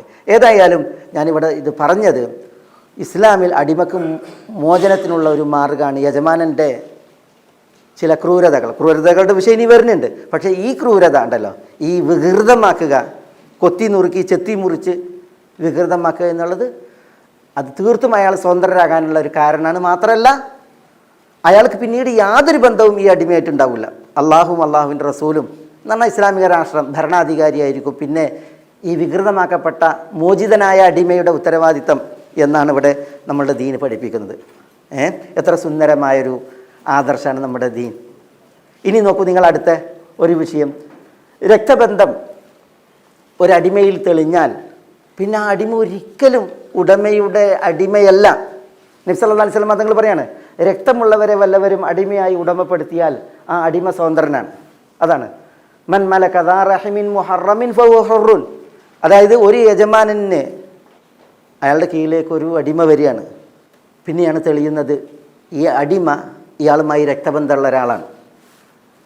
ഒന്നുകിൽ മാതാപിതാ ആ മാർഗേണ, അല്ലെങ്കിൽ മക്കൾ ആ മാർഗേണ, അല്ലെങ്കിൽ സഹോദരികൾ ആ മാർഗേണ, പിതൃ സഹോദരങ്ങൾ, മാതൃ സഹോദരികൾ, പിതൃ സഹോദരികൾ, ഇങ്ങനെയൊക്കെ ഏതെങ്കിലും ഒരു നിലക്ക് ഒരു രക്തബന്ധമുള്ളവനാണ് ഒരാളുടെ അടിമയെങ്കിൽ ആ നിമിഷം, അത് തെളിയുന്ന നിമിഷം ആ അടിമാരായിരിക്കും, സ്വതന്ത്രനായിരിക്കും. അതാണ് നമ്മുടെ ദീൻ പഠിപ്പിക്കുന്ന ഒരു വിഷയം.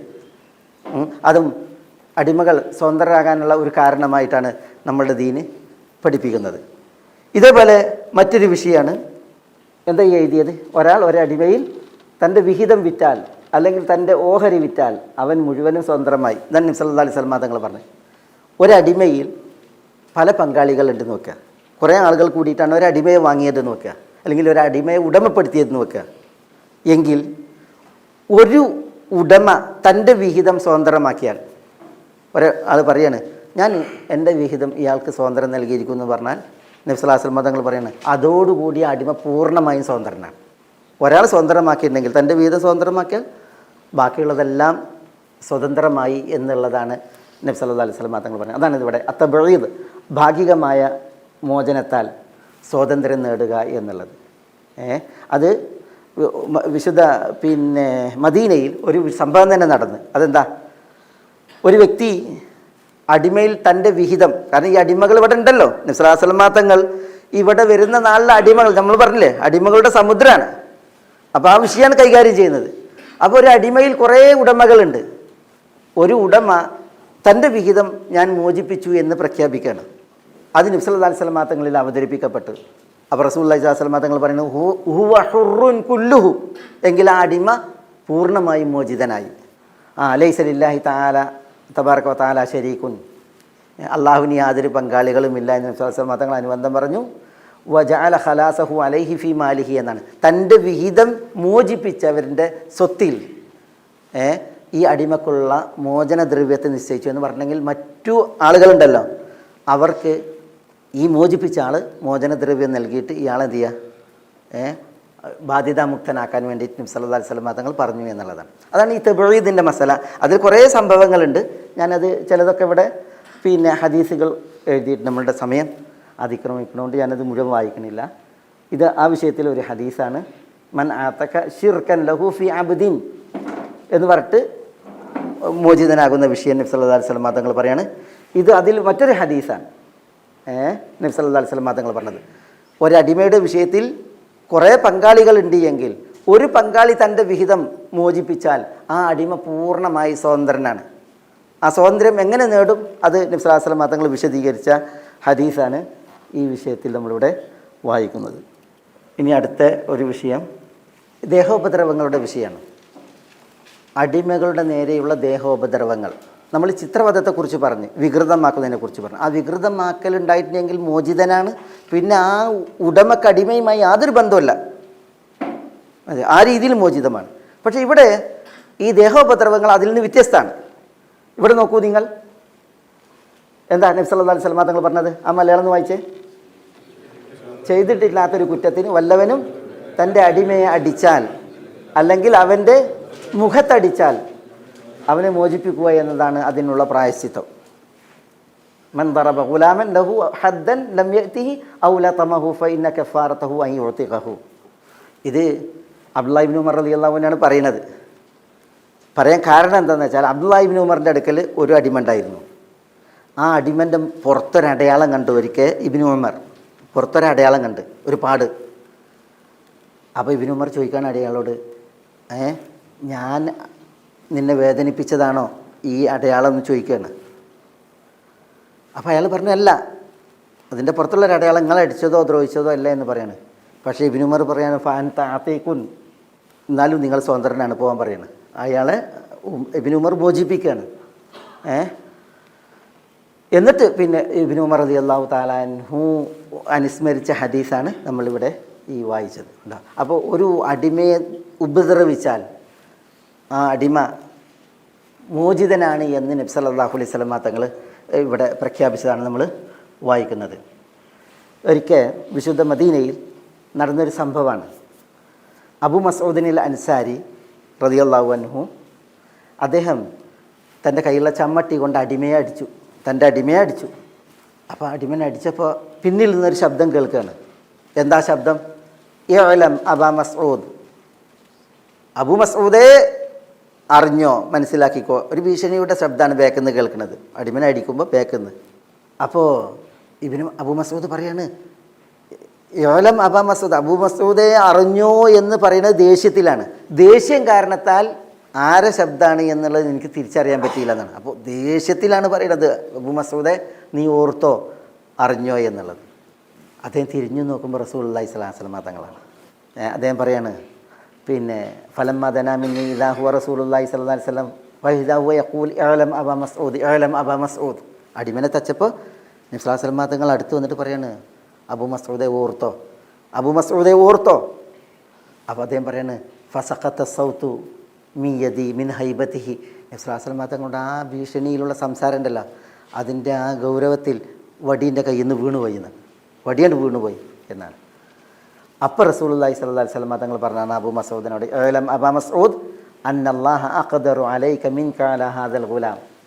അബൂ മസ്ഊദ്, ഈ അടിമക്ക് നേരെ നിങ്ങൾക്ക് വടിയോങ്ങാനുള്ള കരുത്തുണ്ടല്ലോ, കഴിവ്, അതിനേക്കാൾ അള്ളാഹ്ക്ക് നിങ്ങളോട് പെരുമാറാനുള്ള കഴിവുണ്ട്. നിങ്ങളുടെ കരുത്തിനേക്കാൾ വലിയ കരുത്താണ് അള്ളാഹിൻ്റെ കരുത്ത് എന്ന് നബി സല്ലല്ലാഹു അലൈഹി വസല്ലം തങ്ങൾ പറഞ്ഞു കൊടുത്ത്. ഉടനെ അബൂ മസ്ഊദ് ഹുവ ഹുർറു ലിവജിഹില്ല, അള്ളാഹിൻ്റെ വജീഹിന് വേണ്ടി ഈ അടിമ സ്വതന്ത്രമാണ് എന്ന് അത് അവിടെ വെച്ച് പ്രഖ്യാപിച്ചു. ഞാനിതിനെ മോചിപ്പിച്ചു എന്ന് പറയണം. അപ്പോൾ റസൂലുള്ളാഹി സ്വല്ലല്ലാഹു അലൈഹി വസല്ലം തങ്ങൾ പറയാണ് അദ്ദേഹം അള്ളാഹുവിൻ്റെ പ്രീതിക്കായി സ്വതന്ത്രനാണെന്ന് പറഞ്ഞു. അപ്പോൾ റസൂലുള്ള പറയാണ്, താങ്കൾ അദ്ദേഹത്തെ മോചിപ്പിച്ചില്ല എങ്കിൽ നരകത്തി താങ്കളെ തീണ്ടുമായിരുന്നു. ഈ അടിമനെ നിങ്ങൾ അടിച്ചു, ഇനി മോചിപ്പിച്ചിട്ടില്ല എങ്കിൽ താങ്കളെ നരകത്തി തീണ്ടുമായിരുന്നു.